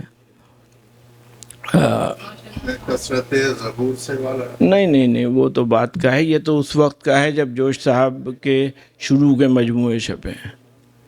اور اس شعر کو جوش صاحب اس شعر کی یہ تاریخ ہے کہ جب جوش صاحب کے گھر میں تلاشی ہوئی تھی پولیس کی تو ایک مسلمان پولیس والا جو تھا اس نے جوش صاحب کی کچھ ویلیوبل چیزیں اٹھا کے چپکے سے لے گیا تھا. جوش صاحب اس پہ بہت شرمندہ ہوئے تھے. وہ شعر تھا کہ کوئی حد ہی نہیں، کوئی حد ہی نہیں اس احترام آدمیت کی، کوئی حد ہی نہیں اس احترام آدمیت کی، بدی کرتا ہے دشمن اور ہم شرمائے جاتے ہیں. اب یہ جو تہذیب نظر تھا، یہ ہم نے پڑھا ہے اپنے انٹرمیڈیٹ کے زمانے میں یا پارٹ 1 BSc میں کے زمانے میں. مجھے یہ شعر نہیں ملتا تھا کہیں پہ، ایسا شعر نہیں ملتا تھا مجھے. جوش صاحب کے یہاں بے شمار ایسے شعر ہیں اور پوری الہام افکار میں تو مین تھیم ہی یہی ہے ان کا. اب اس لحاظ سے اگر دیکھیں تو ہم لوگ یہاں پہ کتنے لوگ بیٹھے ہوں گے جنہوں نے جوش صاحب کی کتاب خرید کے پڑھی ہوگی، بلکہ کسی بھی شاعری کی کتاب کو خرید کے پڑھی. ہاں آپ ادھر بیٹھے، میں ادھر والے سے تو ہمارے یہاں کتاب خریدنے کا رواج بہت کم ہو گیا ہے اور کتابیں وہی خریدتے ہیں جس سے پڑھ کے جاب مل جائے، ورنہ کوئی کتاب نہیں پڑھتا ہے. اخبار پڑھنے تک کا رواج ختم. رواج کیا مطلب، پڑھتے ہی نہیں. ہاں وہ سوچتے ہیں کہ ٹی وی لگا ہوا اس میں پتہ چل گیا کیا ہو رہا ہے کیا نہیں ہو رہا ہے، بیٹھ کے کہیں پہ گپ کریں گے اور پتہ چل جائے گا، ختم قصہ. تو اب ایسے ماحول میں جوش یا کوئی بھی سنجیدہ شاعر، اب جان بھائی تھے، جان بھائی کی شاعری کیا کمال کی شاعری تھی. اور میں اپنے اس سے ہٹ رہا ہوں بظاہر، لیکن اصل چیز تو یہ ہے کہ پورا ڈائسپورا جو ہے اس کو آپ کو سامنے رکھنا پڑے گا. اب جان بھائی جوش صاحب کے بعد میرے لحاظ سے، جو میرے سمجھ میں جتنے شعر آتے ہیں اس لحاظ سے جان بھائی سب سے بڑا فکری شاعر تھا جوش ملیح آبادی کے بعد. اور اس کی جگہ جگہ ان کی ملتی ہیں. ہاں تو یہ ایک اور ثبوت ہے. وہ نہیں چاہ رہا ہے کہ ان کے ہاں یہ بالکل یہ آ گئی ہے. تو ہم لوگ کو سب کو کوشش ہی کرنی چاہیے کہ اس محفل کے بعد ہم لوگ آپس میں بیٹھیں جب تو سوچیں کہ یہ ہو کیا رہا ہے. صرف زندہ پیدا ہوئے، بڑے ہوئے، کام کرنے بھر کی تعلیم حاصل کر لی اور جٹ گئے. جس دن اوپر والے نے سوچا کہ نہیں بھائی بہت ہو گئی، چلو پلک کھینچا نکل لیے. تو یہ زندگی تھوڑی ہے. زندگی تو وہ ہے کہ آپ چھوڑ کے کیا جا رہے ہیں. دولت، مکان، کاغذ قلم سب چھوڑ کے آپ گئے، لیکن لکھا کچھ بھی نہیں، سوچا کچھ بھی نہیں، بتایا کچھ بھی نہیں کام کی بات. تو یہ جو زندگی ہے یہ تقریباً ایک موت کے بالکل سمجھ لیں برابر ہے. اور ہم لوگ کیونکہ سوچنا، اب ہر چیز کے سوچنے میں گناہ ہو جاتا ہے. پتہ نہیں گناہ کہاں کہاں گھومتا رہتا ہے کہ وہ سوچ میں بھی گھس گیا، یہاں گھس گیا. ہاں تو یہ کوئی بات ہی نہیں ہوئی. آپ سوچیں، آپ کو سوال کا جواب ملے گا سوچ سے. اب ارتکاز فکر جو ہے مطلب آپ کو فوکس کرنا ہے. ہم فوکس نہیں کرتے. شاعری ہمارے کیا پسند کی جاتی ہے جو فوراً سمجھ میں آ جائے یا گھر سے سمجھ کے نکلے ہوں جسے، تو وہ شاعری ہے. جان بھائی کو کسی نے اپریشیٹ نہیں کیا. جان بھائی کو ان کا مذاق اڑاتے تھے لوگ مشاعرے میں. وہ کرتے بھی تھے کچھ ایسی چیزیں ان کو، کیونکہ جب وہ نشے میں ہوتے تھے تو بہت زیادہ ان کے آڈیٹی آ جاتی تھی. لیکن میں نے جان بھائی کو بلایا اور جان بھائی یہاں آ کے ہمارے پاس رکے ہیں 15 دن، 20 دن، 2 دفعہ. اور ان کے پاس جس وقت وہ اگر وہ پورے عالم سرور میں ہوں تو وہ ایک جان ایلیا ہوتے ہی دوسرا تھا. آپ ان سے اس وقت بات کر کے یہ پوچھیں کہ اس میں یونان میں پہلا فلسفی کون تھا جس نے یہ کہا تھا، تو وہ ان کو یاد ہوگا. اتنی کیپیسٹی تھی ان کی. لیکن ہم نے شاعری کو اپنا درجہ گرا دیا. جس زبان میں میر پیدا ہوا، سودا پیدا ہوا، نذیر پیدا ہوا، غالب پیدا ہوا، اقبال پیدا ہوا، جوش پیدا ہوا، جان پیدا ہوا، مصطفیٰ زیدی پیدا ہوا، یہ کوئی چھوٹی شاعری ہے. آپ ہر چیز کو آپ نے تلف کر دیا. وہ چند شاعر ہیں جن کو اس لیے سن لیا ہے کہ کسی نے گا دیا ہے, اب نہیں گایا تو وہ صفحہ ہستی سے مٹ گئے. تو اصل چیز جو جوش سوسائٹی قائم کرنے کی تھی وہ یہ تھی کہ شعریت کو اور شاعری کو دوبارہ سے انٹروڈیوس کیا جائے, کہ لوگوں کو پتہ چلے کہ ہم کیا مس کر رہے ہیں. بچوں کو انٹائز کیا جائے, انکریج کیا جائے کہ بچے وہاں آئیں. لوگوں کی قدریں بہت اچھی قدریں ہیں, لیکن یہ نہیں ہے کہ جو غیر وہ لوگ ہیں جو اور دوسری زبانیں بولتے ہیں, ہندی بولتے ہیں یا اردو بولتے ہیں, فارسی بولتے ہیں, ان کے ویلیو سسٹم نہیں ہے. ہمارا بڑا اچھا ویلیو سسٹم ہے, ہوتا تھا, اگر ہے نہیں تو ہوتا تھا, اس کو ریڈسکور کر سکتے ہیں. تو یہی چند چیزیں تھیں جو میں سوچا میں کہہ سکتا ہوں. ورنہ عام طور پہ یہ ہوتا ہے کہ کسی شاعر کی بات ہو رہی ہے تو اس کے کچھ اشعار سنائے جو بہت مشہور ہیں یا جو کم معروف ہیں, اور اس کے بعد وہ بات ختم ہو گئی. اصل مسئلہ ہے زندگی کا, اور پاکستان اور ہندوستان میں یا بنگلہ دیش میں یا ایران میں جو لوگ رہ رہے ہیں ان کی زندگی کا اتنا مسئلہ نہیں ہے. جو لوگ چھوڑ کے آ گئے ہیں اپنے ملک, زندگی کا مسئلہ ان کا ہے, کیونکہ ہم لوگ بہت کچھ گنوا چکے ہیں. میرا بیٹا جو ہے وہ اردو نہیں پڑھ سکتا, کوشش کر کے پڑھ لے گا. ایک بیٹی پڑھتی ہے, دوسری بیٹی بھی, یعنی جیسے جو بڑی بیٹی ہے وہ تھوڑی بہت اردو پڑھ لیتی ہے, چھوٹی بیٹی بھی تھوڑی بہت پڑھ لیتی ہے, لیکن بیٹا جو ہے وہ سب سے چھوٹا ہے, وہ نہیں پڑھتا, کوشش کرتا ہے. لیکن ہم نے ٹرانسلیشن کر کر کے ان لوگوں کو یہ بتایا کہ ہمارے یہاں کیا اردو میں کہا جا چکا ہے. ہم لوگ ایسے نہیں تھے کہ ہمیں یہاں آ کے ہوش آیا کہ بھائی یہ بھی ہوتا ہے, یہ بھی ہوتا ہے. ہمارا ایک ویلیو سسٹم تھا اور ہے, روایت ہے ہماری قدریں ہیں, اور وہ سب کچھ ہمیں ادب بتاتا ہے, تاریخ نہیں بتاتی, نہ مذہب بتاتا ہے. تو بس میں یہی کہوں گا کہ یہی ہمارا مشن ہے, یہی جوش کا بھی مشن تھا کہ لوگوں کو یہ بتاؤ کہ کیا ہونا چاہیے اور کیا ہے, اور اس کے بعد ہم لوگ آگے چلیں گے. تو یقین اس کے بعد میں سوچتا ہوں کہ کوئی کام ہونا چاہیے تو نظیر پہ ہونا چاہیے. نظیر پہ بہت کم کام ہوا, بہت ہی بڑا شاعر تھا, بہت بڑا شاعر تھا, کوئی چیز نہیں اس نے چھوڑی. تو ان چیزوں کو آپ لوگ اگر اپنے سامنے رکھیں, کم از کم یہ ہو کہ اگر کوئی کتاب نظیر کی یا جوش کی یا کسی کی بھی, اب ہمارا ایک شاعر تھا قابل اجمیری, جب ہم لوگ بڑے ہو رہے تھے مر گیا, تب لوگوں نے 36 یا 37 سال کا مر گیا. اس کے بعد آپ اس کی غزلیں گا رہے ہیں, اس کے بعد خون تھوک کے مر گیا. اور ہمارے 2-3 بڑے شاعر تھے حیدرآباد کے, جن کو میں یہاں بھی آ چکے ہیں, جن کو میں جانتا ہوں, بڑے اچھے شاعر ہیں, لیکن ان لوگ نے قابل کو اس وقت اٹھنے ہی نہیں دیا, کیونکہ وہ فائنینشلی بہت ویک تھا, کمزور آدمی تھا, ٹی بی کی بیماری ہو گئی تھی اس کو. 37 سے 38 سال کی تو ایج تھی میرا جہاں تک خیال ہے, ان کا جب انتقال ہوا ہے. اور جب اس کا پہلا مجموعہ آیا ہے تو اس کے کئی برس کے بعد ہم لوگ نے پڑھا تو کیا اچھی شاعری کرتا تھا. جتنے لوگ اس کے خلاف تھے پتہ چل رہا تھا کہ وہ کیوں خلاف تھے, وہ ویسے شعر نہیں کہہ سکتے تھے. تو یہ ہر دور میں ہوتا ہے, اور آپ لوگوں سے یہی گزارش ہے کہ شعر اور ادب جو ہے اس کو ضرور اپنے گھر میں تھوڑی سی اس کا تذکرہ کریں, ذکر کریں اس کا. ضروری نہیں کہ وہ اردو شاعری ہو, آپ کو فارسی اچھی لگتی ہے, سمجھ سکتے ہیں, سمجھا سکتے ہیں, انگریزی, ورنہ انگریزی شاعری کی بات کریں.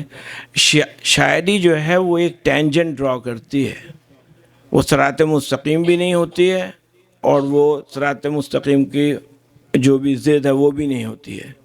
وہ اس کی ویوی ایک لینتھ ہوتی ہے, وہ اس میں چلتی رہتی ہے, کبھی ادھر ہے کبھی ادھر ہے, لیکن انسان کو انسان بنا دیتی ہے شاعری.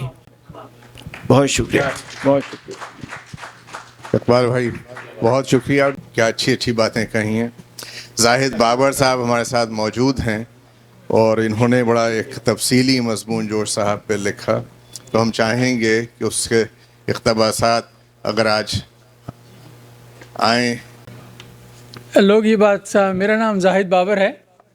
ویسے لوگ یہ بات جانتے ہیں کہ میں جہاں کہیں بھی جاتا ہوں تو جو پہلا شعر میں پڑھتا ہوں وہ یہی ہے کہ آتے ہی جو میں تجھ پہ نہیں چھایا ہوں، میں جوش کو ہمراہ نہیں لایا ہوں، ہاں شکر بجالا کہ میں تیرے در پر زاہد علی بابر کی طرح آیا ہوں۔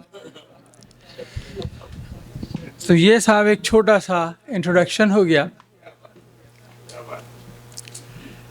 دوستو یہ بات طے ہے کہ جوش شاعر انقلاب اور شاعر شباب ہیں۔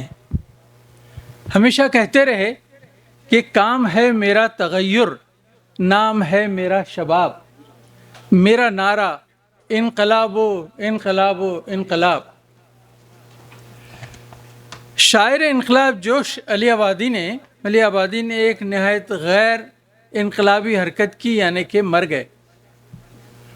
وہ اس لیے کہہ رہا ہوں حالانکہ ہندوستان اور پاکستان میں یہ بات طے تھی کہ موجودہ دور میں اگر کوئی شاعر 100 برس سے زیادہ زندہ رہے گا تو وہ جوش ہیں۔ تازگی اور جوانی تھی کہ لگتا تھا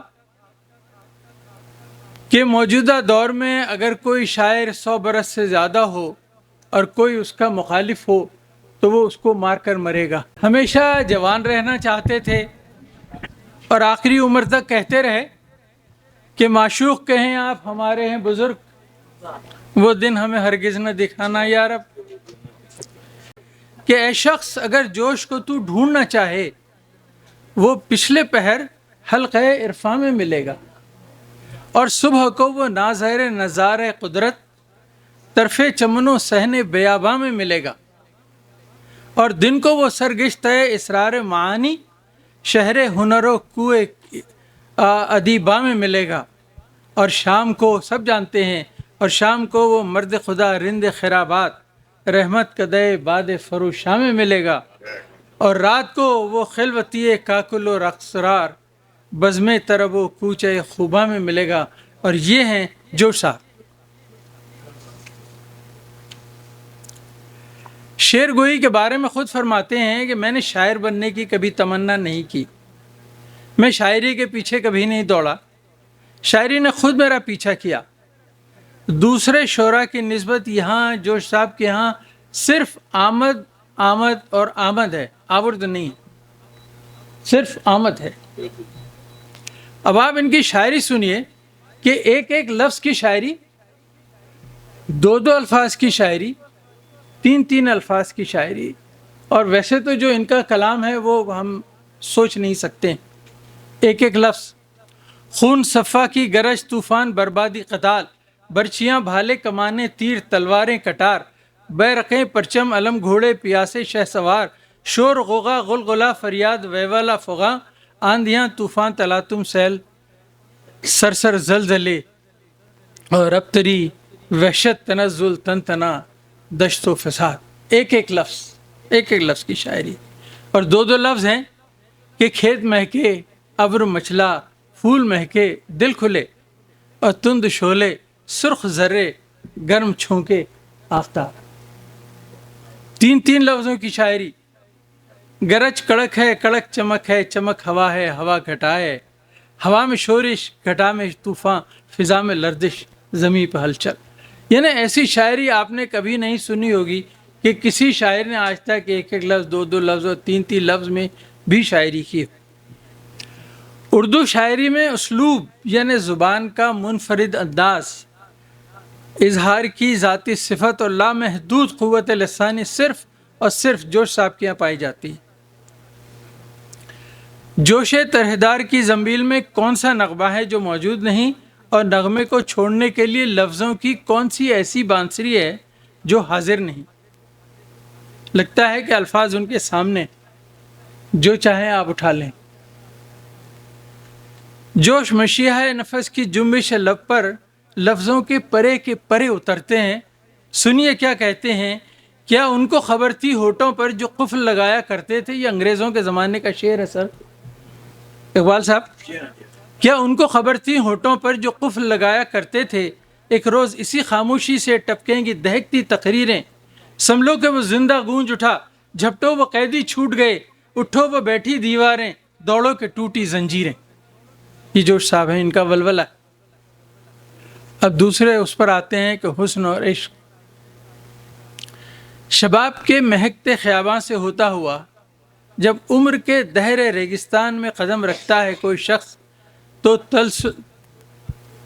تو عشق اور درازی عمر کے گرم اور سرد دریا جب آگے بڑھ کر ایک ہو جاتے ہیں، اور جب چاہنے والے کا چہرہ، یہ غور سے سنیے کہ جب چاہنے والے کا چہرہ ادھڑ ہو جاتا ہے اور محبوبہ کا مکھڑا ادھڑ جاتا ہے، اور اس بے کسی کے عالم میں فریقین کی خوب اور جمال آنکھیں ایک دوسرے کا اترا ہوا منہ دیکھتی ہیں، تو وہ لمحہ اس قدر جان کا ہوتا ہے کہ صرف آسمان اور زمین خود سنگ دل موت کراہنے لگتی ہے۔ یہ ایک ایسے شخص لکھ رہے ہیں کہ جو 85 ایئرس کے ہو گئے ہیں، اور پھر بھی جب وہ پرانے وقتوں میں جن کو وہ چاہتے تھے انہیں جب وہ دیکھتے ہیں تو یہ ان کی یہ فیلنگ ہے۔ اب آئیے آپ کا سب سے پسندیدہ موضوع عشق بازی۔ عشق بازی میں جوش نے کافی وقت صرف کیا، بلکہ زندگی گزار دی۔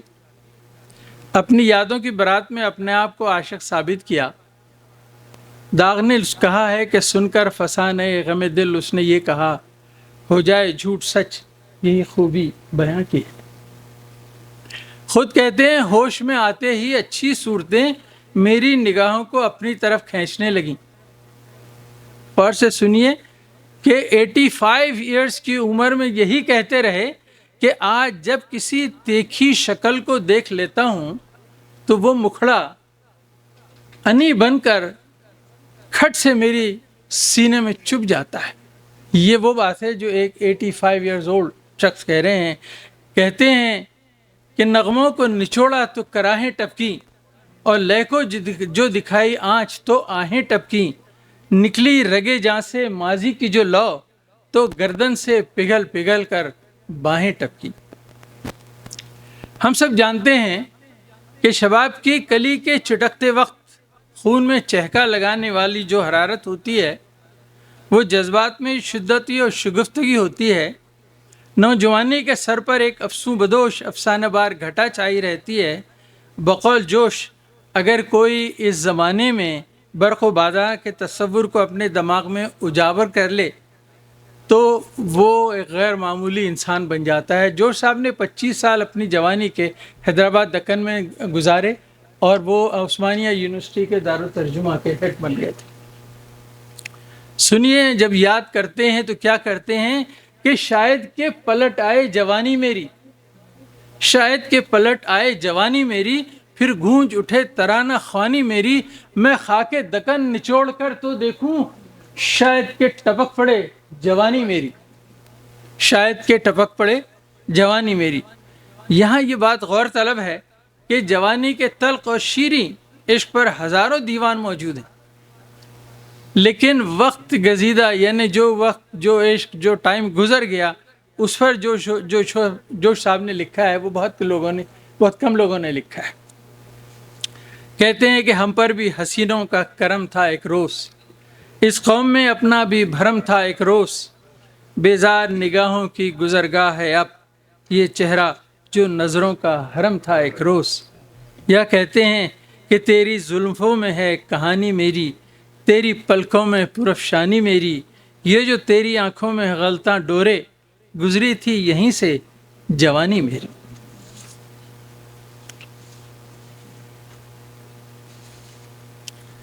اب صاحب آ جائیے کہ جوانی سے، نوجوانی سے جوانی کی طرف جو جوش صاحب نے سفر کیا ہے، اس میں اس کو کٹ شارٹ کر دیتا ہوں کہ نماز کے وقت خوشبوئیں جلاتے تھے ایک زمانے میں، کمرہ بند کر لیتے، گھنٹوں رکوع سجود میں کھوئے رہتے، داڑھی رکھ لی، چارپائی پر لیٹنا، گوشت کھانا بند کر دیا، ایک مشہور سجادہ نشین کے ہاتھ پر بیعت کر لی، ذرا سی بات پہ آنسو نکل آتے، خاص طور پر گریہ نیم شبی اور آہ سری کے وقت ایسا محسوس ہوتا گویا دل بہل رہا ہو۔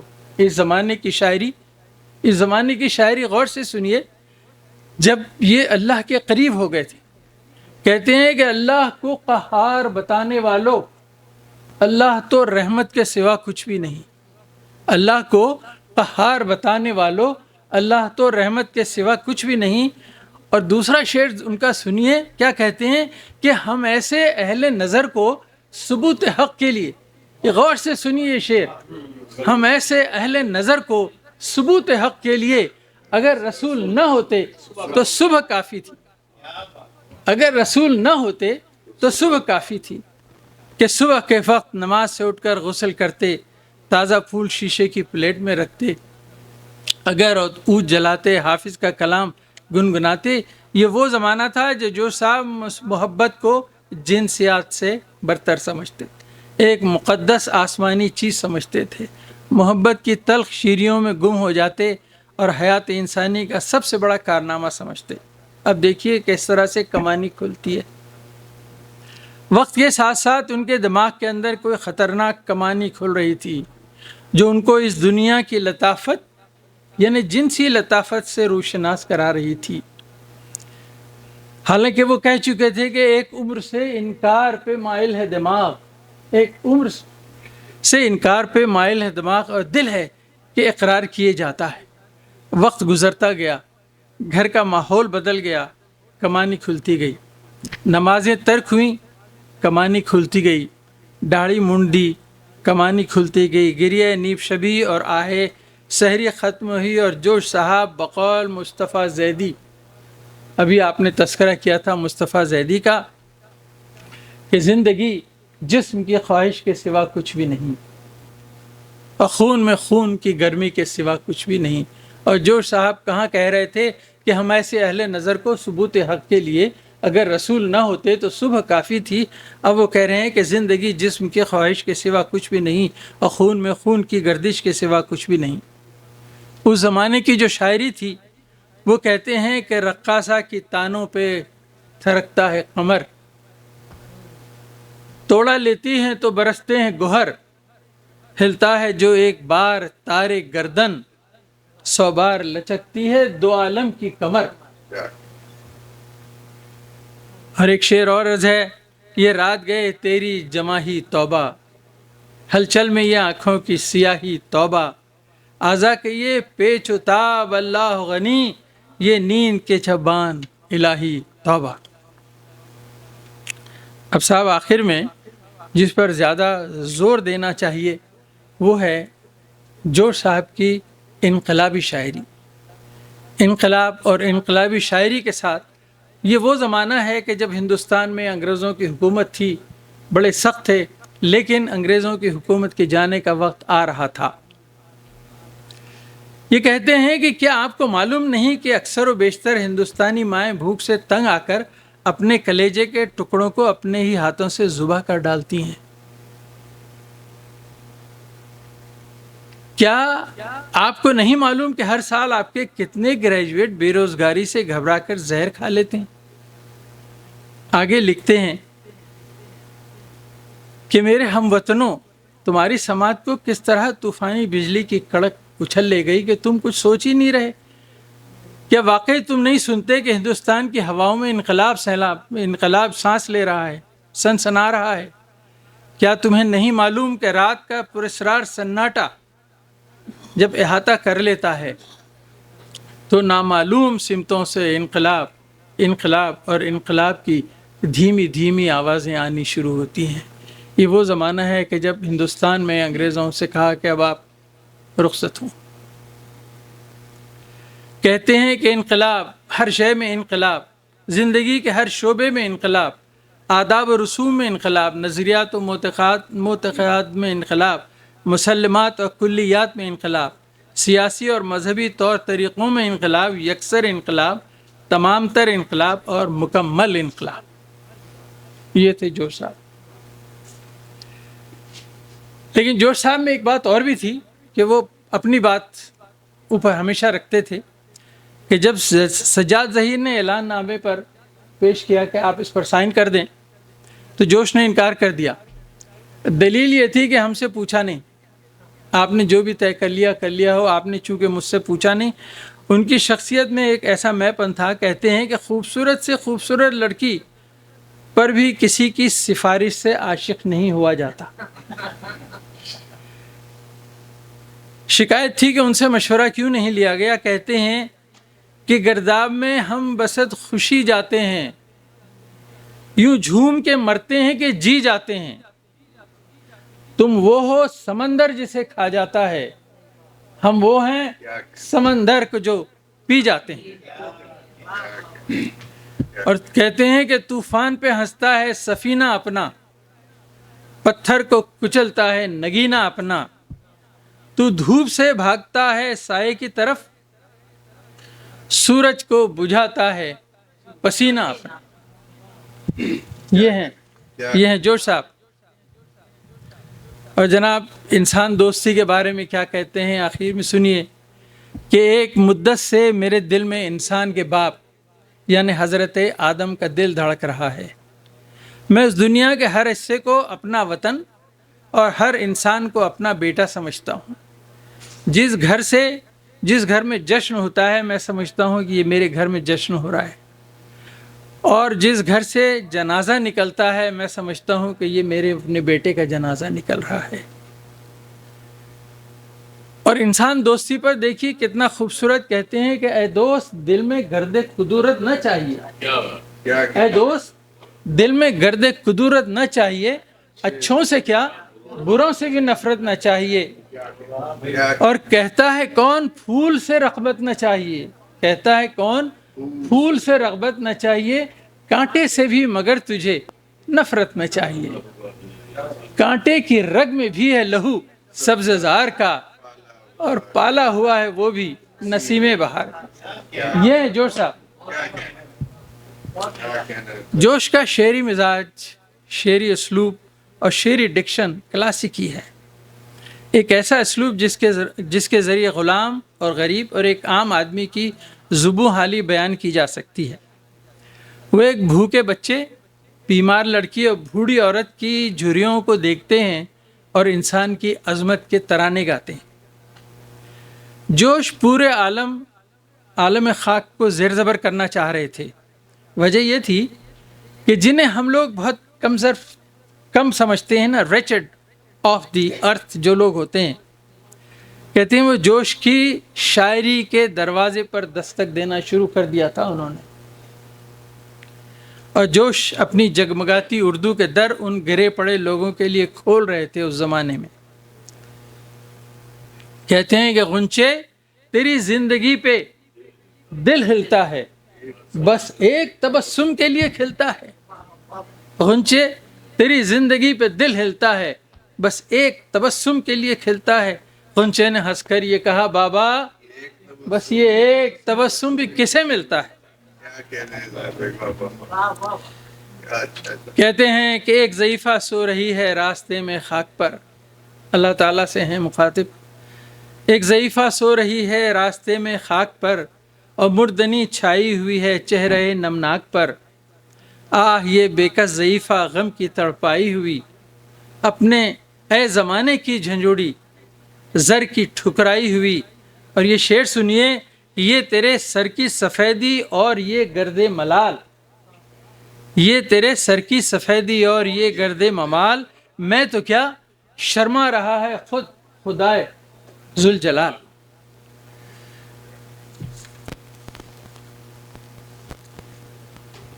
اب یہ ان پہ جو دو چار الزامات لگے تھے وہ بھی کلیئر کر دیتا ہوں۔ اس زمانے کی شاعری، جب دیکھتا ہوں مناظر قدرت ہو جاتا ہے ذات باری پہ یقین، جب دیکھتا ہوں مناظر قدرت ہو جاتا ہے ذات باری پہ یقین، جب دیکھتا ہوں تفرقہ انسانوں میں دل پوچھنے لگتا ہے خدا ہے کہ نہیں۔ اب آئیے کچھ ایک اور ضروری بات جو ہمیشہ رہتی ہے کہ یہ بہت شراب پیتے تھے، یہ ایسے تھے ویسے تھے، یہ اسلامی لوگ ہیں وغیرہ وغیرہ۔ ایک خاص طبقہ جو اسلام کو اپنی میراث سمجھتا ہے، انہوں نے بڑی کوشش کی کہ جوش کو ملحد اور کافر ثابت کر دیں۔ دوستو یہاں جو لوگ بیٹھے ہیں وہ میرے اساتذہ میں ہیں جنہوں نے جوش کو جو پڑھا ہے، لیکن میں نے بھی جتنے شعراء کو پڑھا ہے اس میں سب سے زیادہ شاید جوشی کو پڑھا ہے۔ کہتے ہیں کہ ایک عمر سے انکار پہ مائل ہے دماغ، اور دل ہے کہ اقرار کیے جاتا ہے۔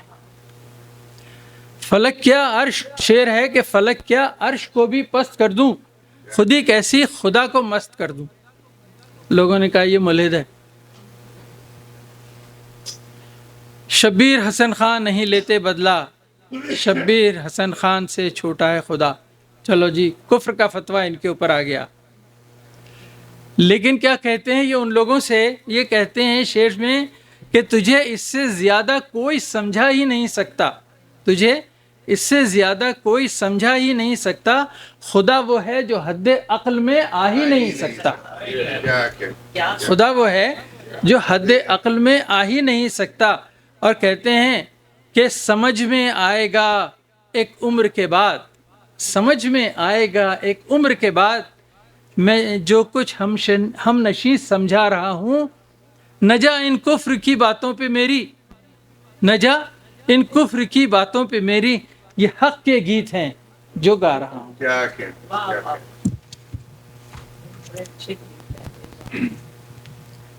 بڑا طویل ان کا مضمون اخبار میں آیا تھا، انہوں نے دیا ہمیں کل. تو اسی پر انہوں نے جو لوگ ان کے اوپر بہت طنز کیا کرتے تھے، تو ان کے لیے انہوں نے کہا تھا کہ کیا فائدہ شیخ تجھ سے کینے میں مجھے، کیا فائدہ شیخ تجھ سے کینے میں مجھے، خشکی میں تجھے لطف سفینے میں مجھے. بٹ صاحب سنیے، کیا فائدہ شیخ تجھ سے کینے میں مجھے، خشکی میں تجھے لطف سفینے میں مجھے، اور یاش تو دونوں ہیں مگر فرق یہ ہے، کھانے میں تجھے مزہ ہے، پینے میں مجھے.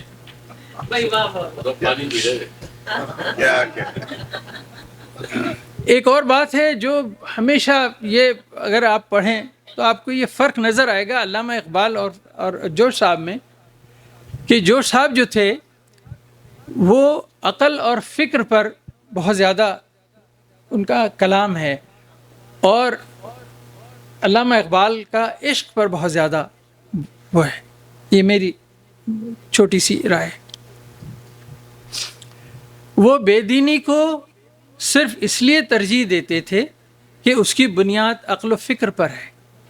لکھتے ہیں کہ یورپ کی بے دینی اور ایشیا کی دینداری میں فرق یہ ہے کہ وہ تفکر اور تدبر پر قائم ہے، اور یہ تقلید اور تعصب پر. تحقیقی کفر بہتر ہے تقلیدی ایمان سے، اور امن پرور بے دینی کو فوقیت حاصل ہے فساد انگیز دینداری پر. اور آخر میں جناب علی جوش ملی آبادی فرد کی جبلی خواہش کی تکمیل ہی کو آنند کا وسیلہ اور الوہیت کا راستہ جانتے ہیں. اور آخر میں یہ صرف یہ کہے کہ جو میرا سوچ ہے، جو میری فکر ہے، یا جو میں سمجھتا ہوں، غلطی ہو تو آپ حضرات مجھے معاف کریں، کہ جوش صاحب نے کہا کہ اٹھا لے جام زر اس کو پلا جام سفالی سے، اٹھا لے جام زر اس کو پلا جام سفالی سے، کہ یہ کونین کو ٹھکرانے والا جوش ہے ساقی، کہ یہ کونین کو ٹھکرانے والا جوش ہے ساقی. ادب کر اس خرافاتی کا جس کو جوش کہتے ہیں، کہ یہ اپنی صدی کا حافظ و خیام ہے ساقی. بہت شکریہ. راز بھائی کیا کہیں؟ بہت شکریہ سر. میں دیکھ رہا تھا کہ صفحے کتنے باقی ہیں، لیکن بہت اچھا رہا. دو اقوال ہیں، اس کے بعد واپس آتے ہیں ہم اپنے پینلسٹ کی طرف. یہاں آخری 20 منٹ جو ہے وہ آپ لوگوں کے، کہ جو مردہ ضمیر اچھے اور برے دونوں قسم کے حکام کو سواری دیتا رہا ہے، وہ ایک ایسا اندھا اور سن خچر ہے جو عیسیٰ اور دجال کے مابین کوئی فرق نہیں کر سکتا. یہ ان کی نئی تحریر ہے. قلم جب معرض حرکت میں آتا ہے، تلوار کی زبان منہ سے باہر نکل پڑتی. پھر کہتے ہیں ایک اور جگہ کہ وہ سنیما گھر کیوں جائے جو اس جیتی جاگتی دنیا کا ڈرامہ روز دیکھ رہا ہے. یہ پڑھیے گا کتاب. اور یہاں لوگوں نے پوچھا کہ کل جان ایلیا کی کتاب کا سلسلہ تھا کہاں سے. الحمد پبلیکیشنز کی ویب سائٹ موجود ہے. جوش صاحب کی کتاب جو ہے وہ اگر آپ انڈیا سے ہیں تو عبارت پبلیکیشنز یا ریختہ بکس پہ اویلیبل ہیں. یہ جتنی بھی کتابیں یہاں رکھی ہیں، مکتبہ دانیال ہے, بڑا پبلشنگ ہاؤس ہے پاکستان کا, ان کی ویب سائٹ پہ محمل و جرس, اور یہ مل جائے گی آپ کو فکر و ذکر, اور کلیات جو ہیں, کلیات جوش, جس پہ کہ ایک طویل عرصے کام کیا ڈاکٹر ہلال نقوی صاحب نے. ویلکم بک بورڈ پہ جائیے, ان کی ویب سائٹ سے آپ آرڈر کر سکتے ہیں. یہ ہماری پرسنل کاپیز ہیں, اور کتاب پڑھنے کا تو سلسلہ رکھا, کتاب بیچنے کا کبھی نہیں کیا. جن لوگوں کو پڑھنے کے لیے دی وہ واپس نہیں ملی. تو اب ہم واپس آتے ہیں. نہیں, پینل میں تو آپ شامل ہو گئی نا, یہی تو نہیں, وہ تو وہ آئیں گے, واپس آئیں گے, اختتام تو نہیں کرنا ہے. تو ہمارے جو 15-20 منٹ ہیں, اس میں سے 2 منٹ تکلفات میں تسنیم آپا نے گزار دیے. تو ہم وہیں سے شروع کرتے ہیں نا. تسنیم آپا دیکھیے, آپ کی کلیات آئی اور اس کا نام آگہی ہے. جوش صاحب کی آپ نے, ظاہر سی بات ہے آپ کو نے جوش صاحب کو پڑھا ہے, تو آگہی کے حوالے سے جوش صاحب کی فکر کہاں پہ تھی. اور انہوں نے ایک جملہ اور جوش صاحب کا کوٹ کر دیں, یہاں پہ ہم لوگ سن رہے تھے دونوں بیٹھے ہوئے, کہ انہوں شاعر انقلاب کہا جاتا ہے. اور جب ڈاکٹر عالیہ امام نے ان سے کہا کہ جوش صاحب آپ تو شاعر انقلاب ہیں, تو انہوں نے کہا کہ دیکھو یہ بیہودہ باتیں نہیں, کوئی بیہودہ لقب ہے, شاعر انسانیت کہنے میں کیا حرج ہے. تو انہوں نے, ان کا جو فوکس تھا, وہ ان کا پیغام جو ہے وہ تو ساری دھرتی میرا آنگن ہے.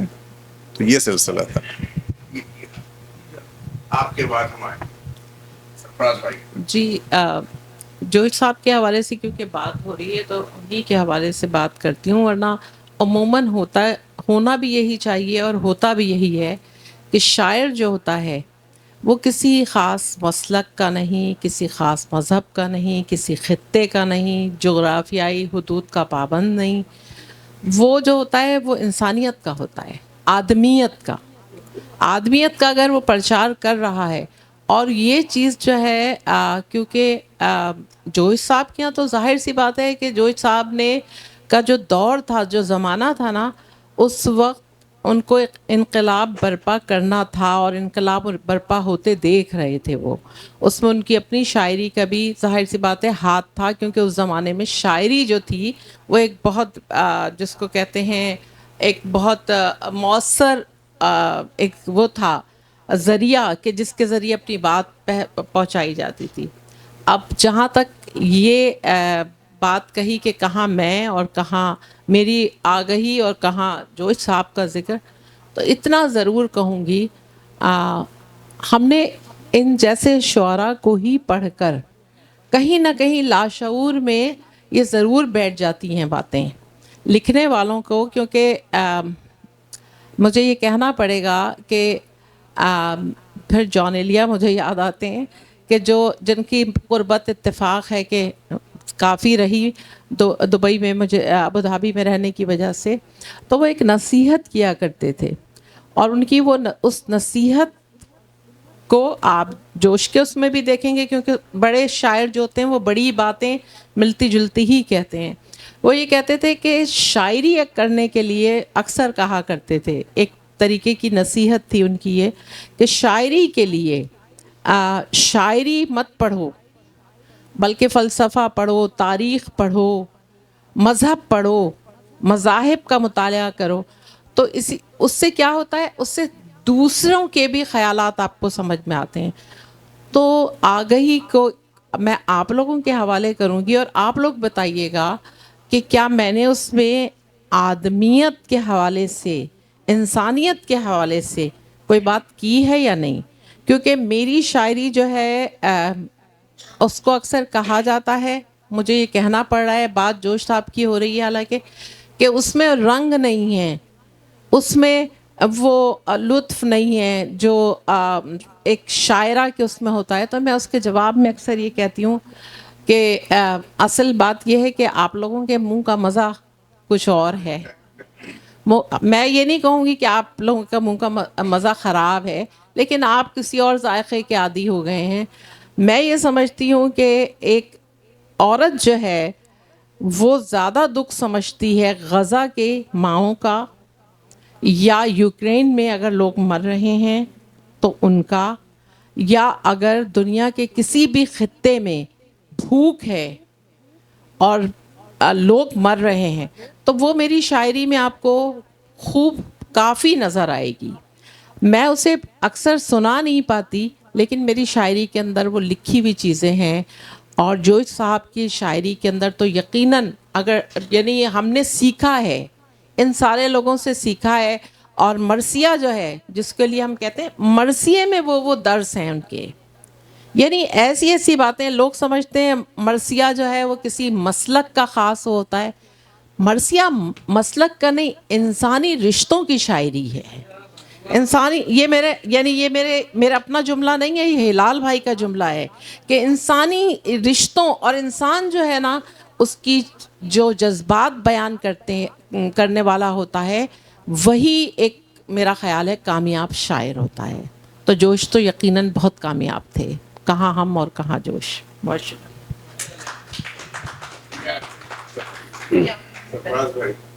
بھائی دیکھیں، امتحان کے بعد ایک امتحان ہو رہا ہے. مجھے تو اچھا لگ رہا ہے کہ آپ نے یہ سسٹم ایک بدلا ہے. جو پہلے لوگ مقالے پڑھ کے چلے جاتے تھے، اور لوگ حیرت اس بات پر ہے کہ اتنے لوگ سنجیدگی سے آپ کا یہ پروگرام سن رہے ہیں اور بیٹھے ہیں اور پورے انہماک کے ساتھ بیٹھے ہیں.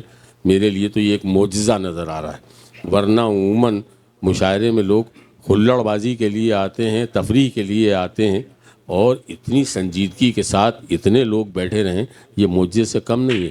اور یہ اور جوش صاحب پہ گفتگو کریں. جوش صاحب کا کلام تو ویسے ہی بڑا خشک کلام ہوتا ہے، سمجھنا ہی بڑا مشکل ہوتا ہے. ان پر گفتگو سننے کے لیے لوگ بیٹھیں، یہ بھی ایک بڑے کمال کی بات ہے. اور جہاں تک جوش صاحب کی شاعری کے متعلق میں نے عرض کیا، مجھے اپنے شعر یاد نہیں رہتے. جوش صاحب کو تو یاد رکھنا.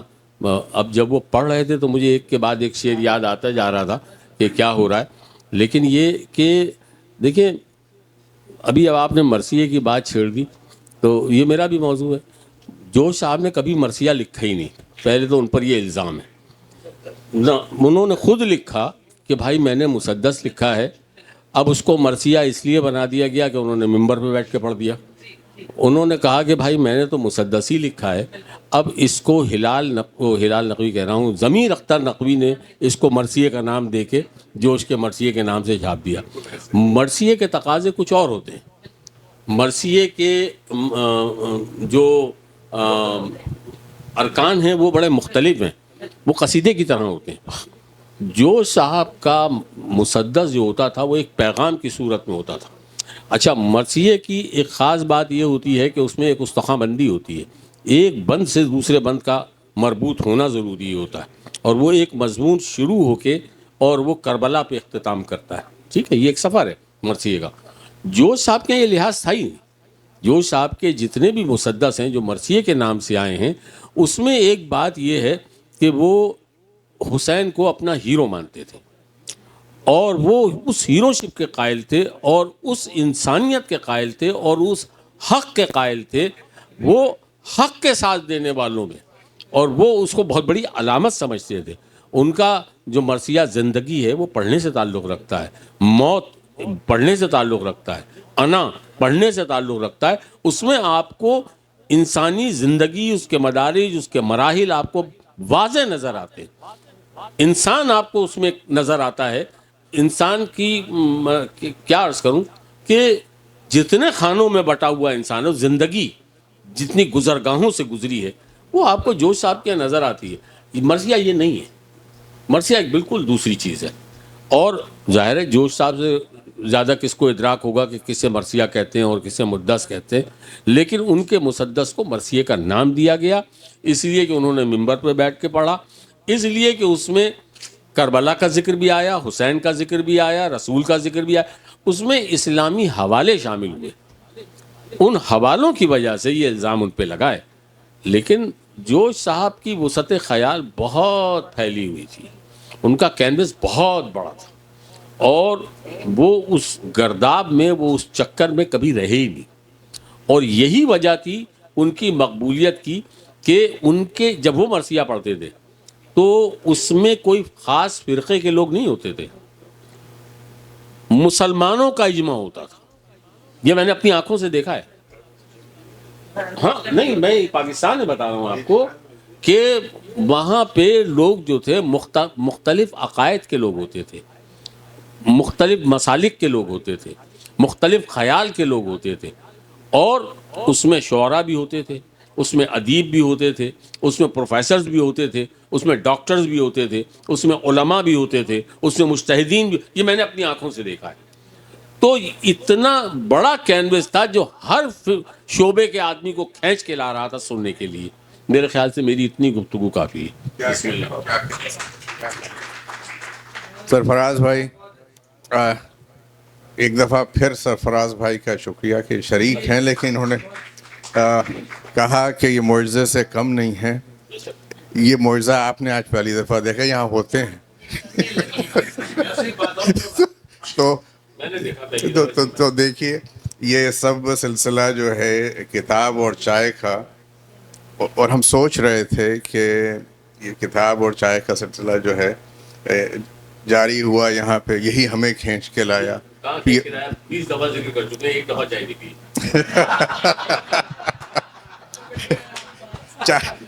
چائے صاحب بعد میں ملتی ہے. یہ آپ اہل کتاب ہیں.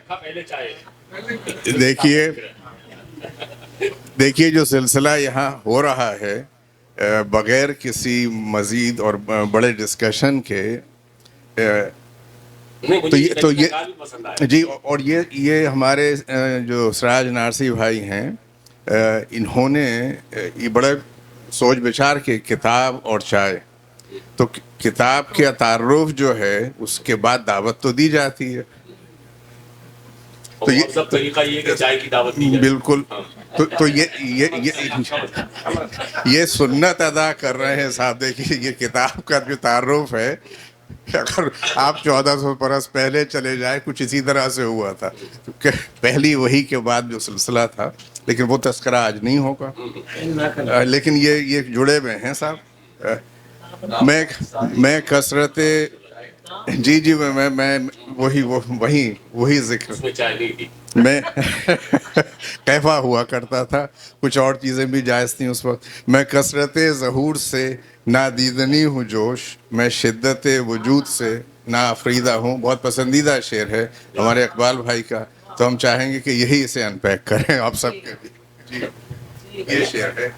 ہاں یہ شعر ہے. اس نظم میں اور بھی بہت اعلیٰ اشعار تھے.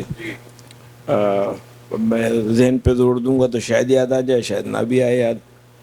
لیکن وہ تھا ایک نافریدہ ہوں. اس شعر کے بارے میں اقبال بھائی ہماری آپ کی بڑی گفتگو رہی. ہاں دیکھیے پھر اس میں یہ ہے کہ اس پہ بہت طویل بات ہو سکتی ہے، کیونکہ جوش صاحب کے یہاں جو چیز سب سے زیادہ اسٹرائک کرتی ہے، جوش صاحب کسی قید کے نہ عادی تھے نہ کوئی ان کو بنا سکتا تھا، چاہے وہ فکری ہو، چاہے مذہبی ہو، چاہے ان کا ایک مذہب تھا انسانیت، اور وہ سب اس پہ کاربند رہے ساری عمر.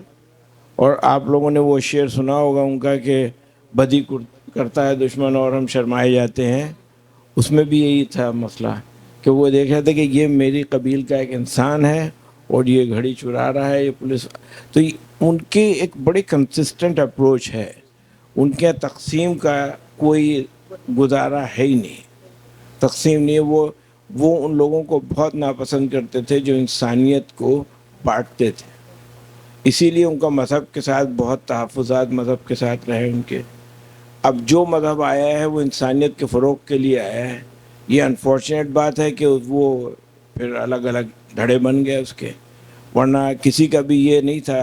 جو بھی تھا داعی تھا وہ انسانیت کے بہبود کے لیے تھا. تو جوش صاحب کی شاعری میں وہ ہماگیری ہے جو کسی اور اردو شاعروں میں غزلوں میں مل جاتے ہیں فرادہ اشعار سے، لیکن ایک کنسسٹنٹ بالکل لگاتار ان کی شروع سے یہ اپروچ تھی کہ انسان جو ہے وہ اپنے آپ کو سمجھ نہیں رہا ہے، اور آدمیت کا تقاضا یہ نہیں ہے کہ فرقوں میں بٹیں، ملکوں میں آپ ان کی بہت وہ جو ان کا وہ ہے تین جرے جو ان کی نظم ہے، تو بے شمار ایسی نظمیں کسی نے بھی نہیں کہیں ایسی نظمیں، کیونکہ کسی کی ایسی فکر تھی ہی نہیں. ہاں اب وہ دیکھیے نا، وہ ان کا ایک رباعی ہے، اس کا خیر اس سے تو نہیں تعلق ہے. انسان کو قوموں میں نہ بانٹو یارو، تفریق کا للہ نہ کاجل پارو، جس پر ہے رواں تک کشتی توحید بشر، اس خون کے دھارے پہ نہ لاٹھی مارو.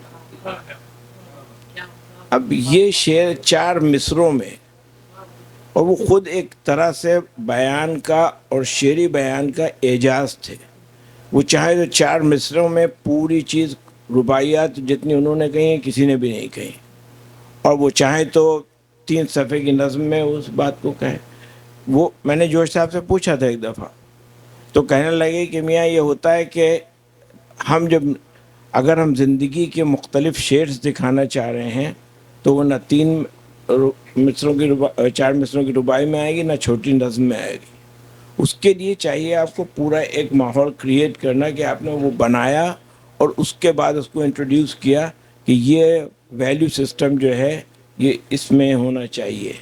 تو ان کے لیے بہت ہی یہ اہم چیز تھی. شروع سے ان کے شروع سے رجحان ہی یہی تھا. آپ نے تو جن لوگوں نے جوش صاحب کو پڑھا ہے، یادوں کی بارات پڑھا ہے، اس میں دیکھیے کہ وہ کوئی 18 سے یا 16 سال کی عمر سے لے کے کوئی 23-24 سال تک بہت ہی زیادہ مذہبی ہو گئے تھے، داڑھی بھی رکھ لی تھی اور تمام لوازمات کے ساتھ مسلمان تھے وہ. لیکن پھر ان کو جب پتہ چلا تو وہ آ گئے لائن پہ. ہاں میں تو یہی سمجھتا ہوں.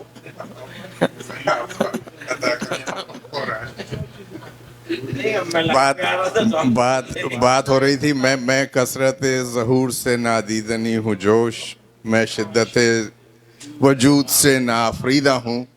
اعتراف بھی ہے اس میں.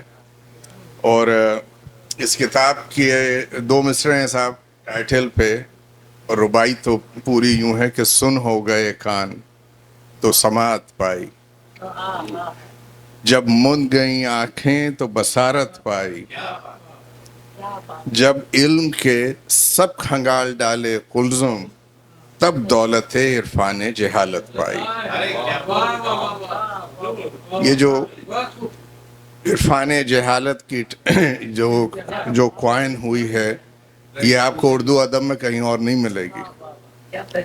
یا کیا ترکیب ہے کہ جب علم کے سب کھنگال ڈالے قلزم تب دولت عرفان جہالت پائی. سب کچھ ہے لیکن معنویت کہیں مجروح نہیں ہو رہی. معنویت مجروح کبھی ہوئی نہیں جوش صاحب کے یہاں. تو کمال ہے اس آدمی. تو صاحب 6 بجنے کو ہیں، چائے کی طلب ہو رہی ہے سب کو. ہم چاہیں گے کہ سراج بھائی آئیں اور اختتامی کلمات سے اس تقریب کو پہنچائیں. بھائی بہت بہت شکریہ. میرا خیال ہے ہمارے پینل کے لیے ایک زبردست قسم کی تالیاں ہو جانی چاہیے. جی شاعر شباب و انقلاب، شاعر انسانیت. جس زمانے میں ہم نے جوش کو پڑھنا شروع کیا، شباب کا زمانہ تو شاعر شباب ہی سمجھتے تھے. انقلاب ان کا بہت بعد میں سمجھ آیا، اور پھر انسانیت تو بہت دیر میں سمجھ آئی. جوش بہت بڑے شاعر تھے. جوش کو پڑھ کر جوش کو سمجھنے والے بھی بڑے لوگ ہوتے ہیں. تو آپ تمام لوگوں کے لیے بھی تالیاں. یادوں کی برات کا ہلکا سا ذکر ہوا. جوش کو پڑھنا وہیں سے شروع کیا تھا. اردو کی ایک بڑی شریر کتاب.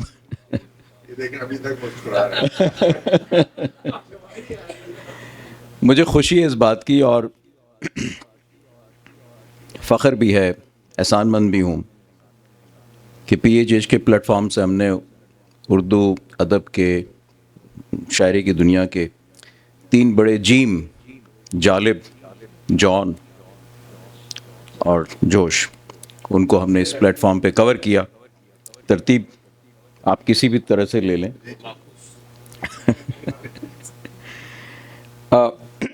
ذکر ہوا تھا کہ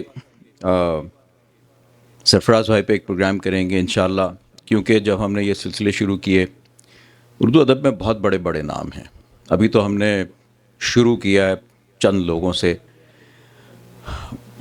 اور بہت مصطفیٰ زیدی کا ذکر ہوا، مجاز، نذیر اکبر آبادی، یو نیم اٹ. تو ہم نے سوچا تھا کہ بیچ میں وقفہ لے کے ہمارے اپنے شہر کے جو شعراء ہیں ان پر بھی پروگرام کریں گے، اور اس کا سلسلہ ہم نے عشرت آفرین سے شروع کیا تھا. تو انشاءاللہ اگلے چند مہینوں میں ہم سرفراز بھائی اور دیگر ہمارے شعراء پر بات کریں گے. ایک انشاءاللہ اگر موقع ملا تو رسائی ادب پر بھی ایک نشست کریں گے،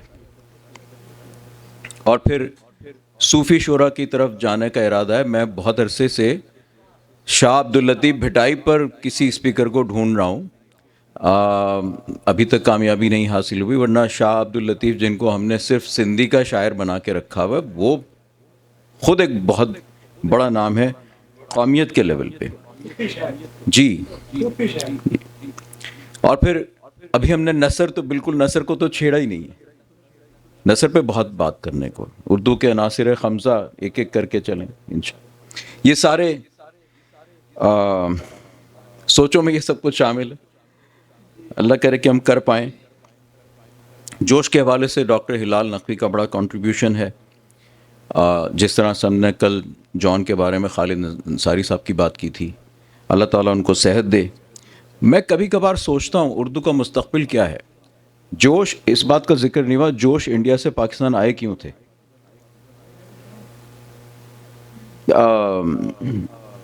جو انڈیا کے وزیر اعظم اس وقت تھے جواہر لال نہرو صاحب، وہ نہیں چاہتے تھے کہ جوش پاکستان جائیں، اور 54 میں ان کو انڈیا کا سب سے بڑا اعزاز بھی دیا تھا. پاکستان نے بھی بہت بعد میں دیا، لیکن دیا ہلال امتیاز. جی. جان بھی چلے گئے تھے کچھ عرصے کے لیے. جی.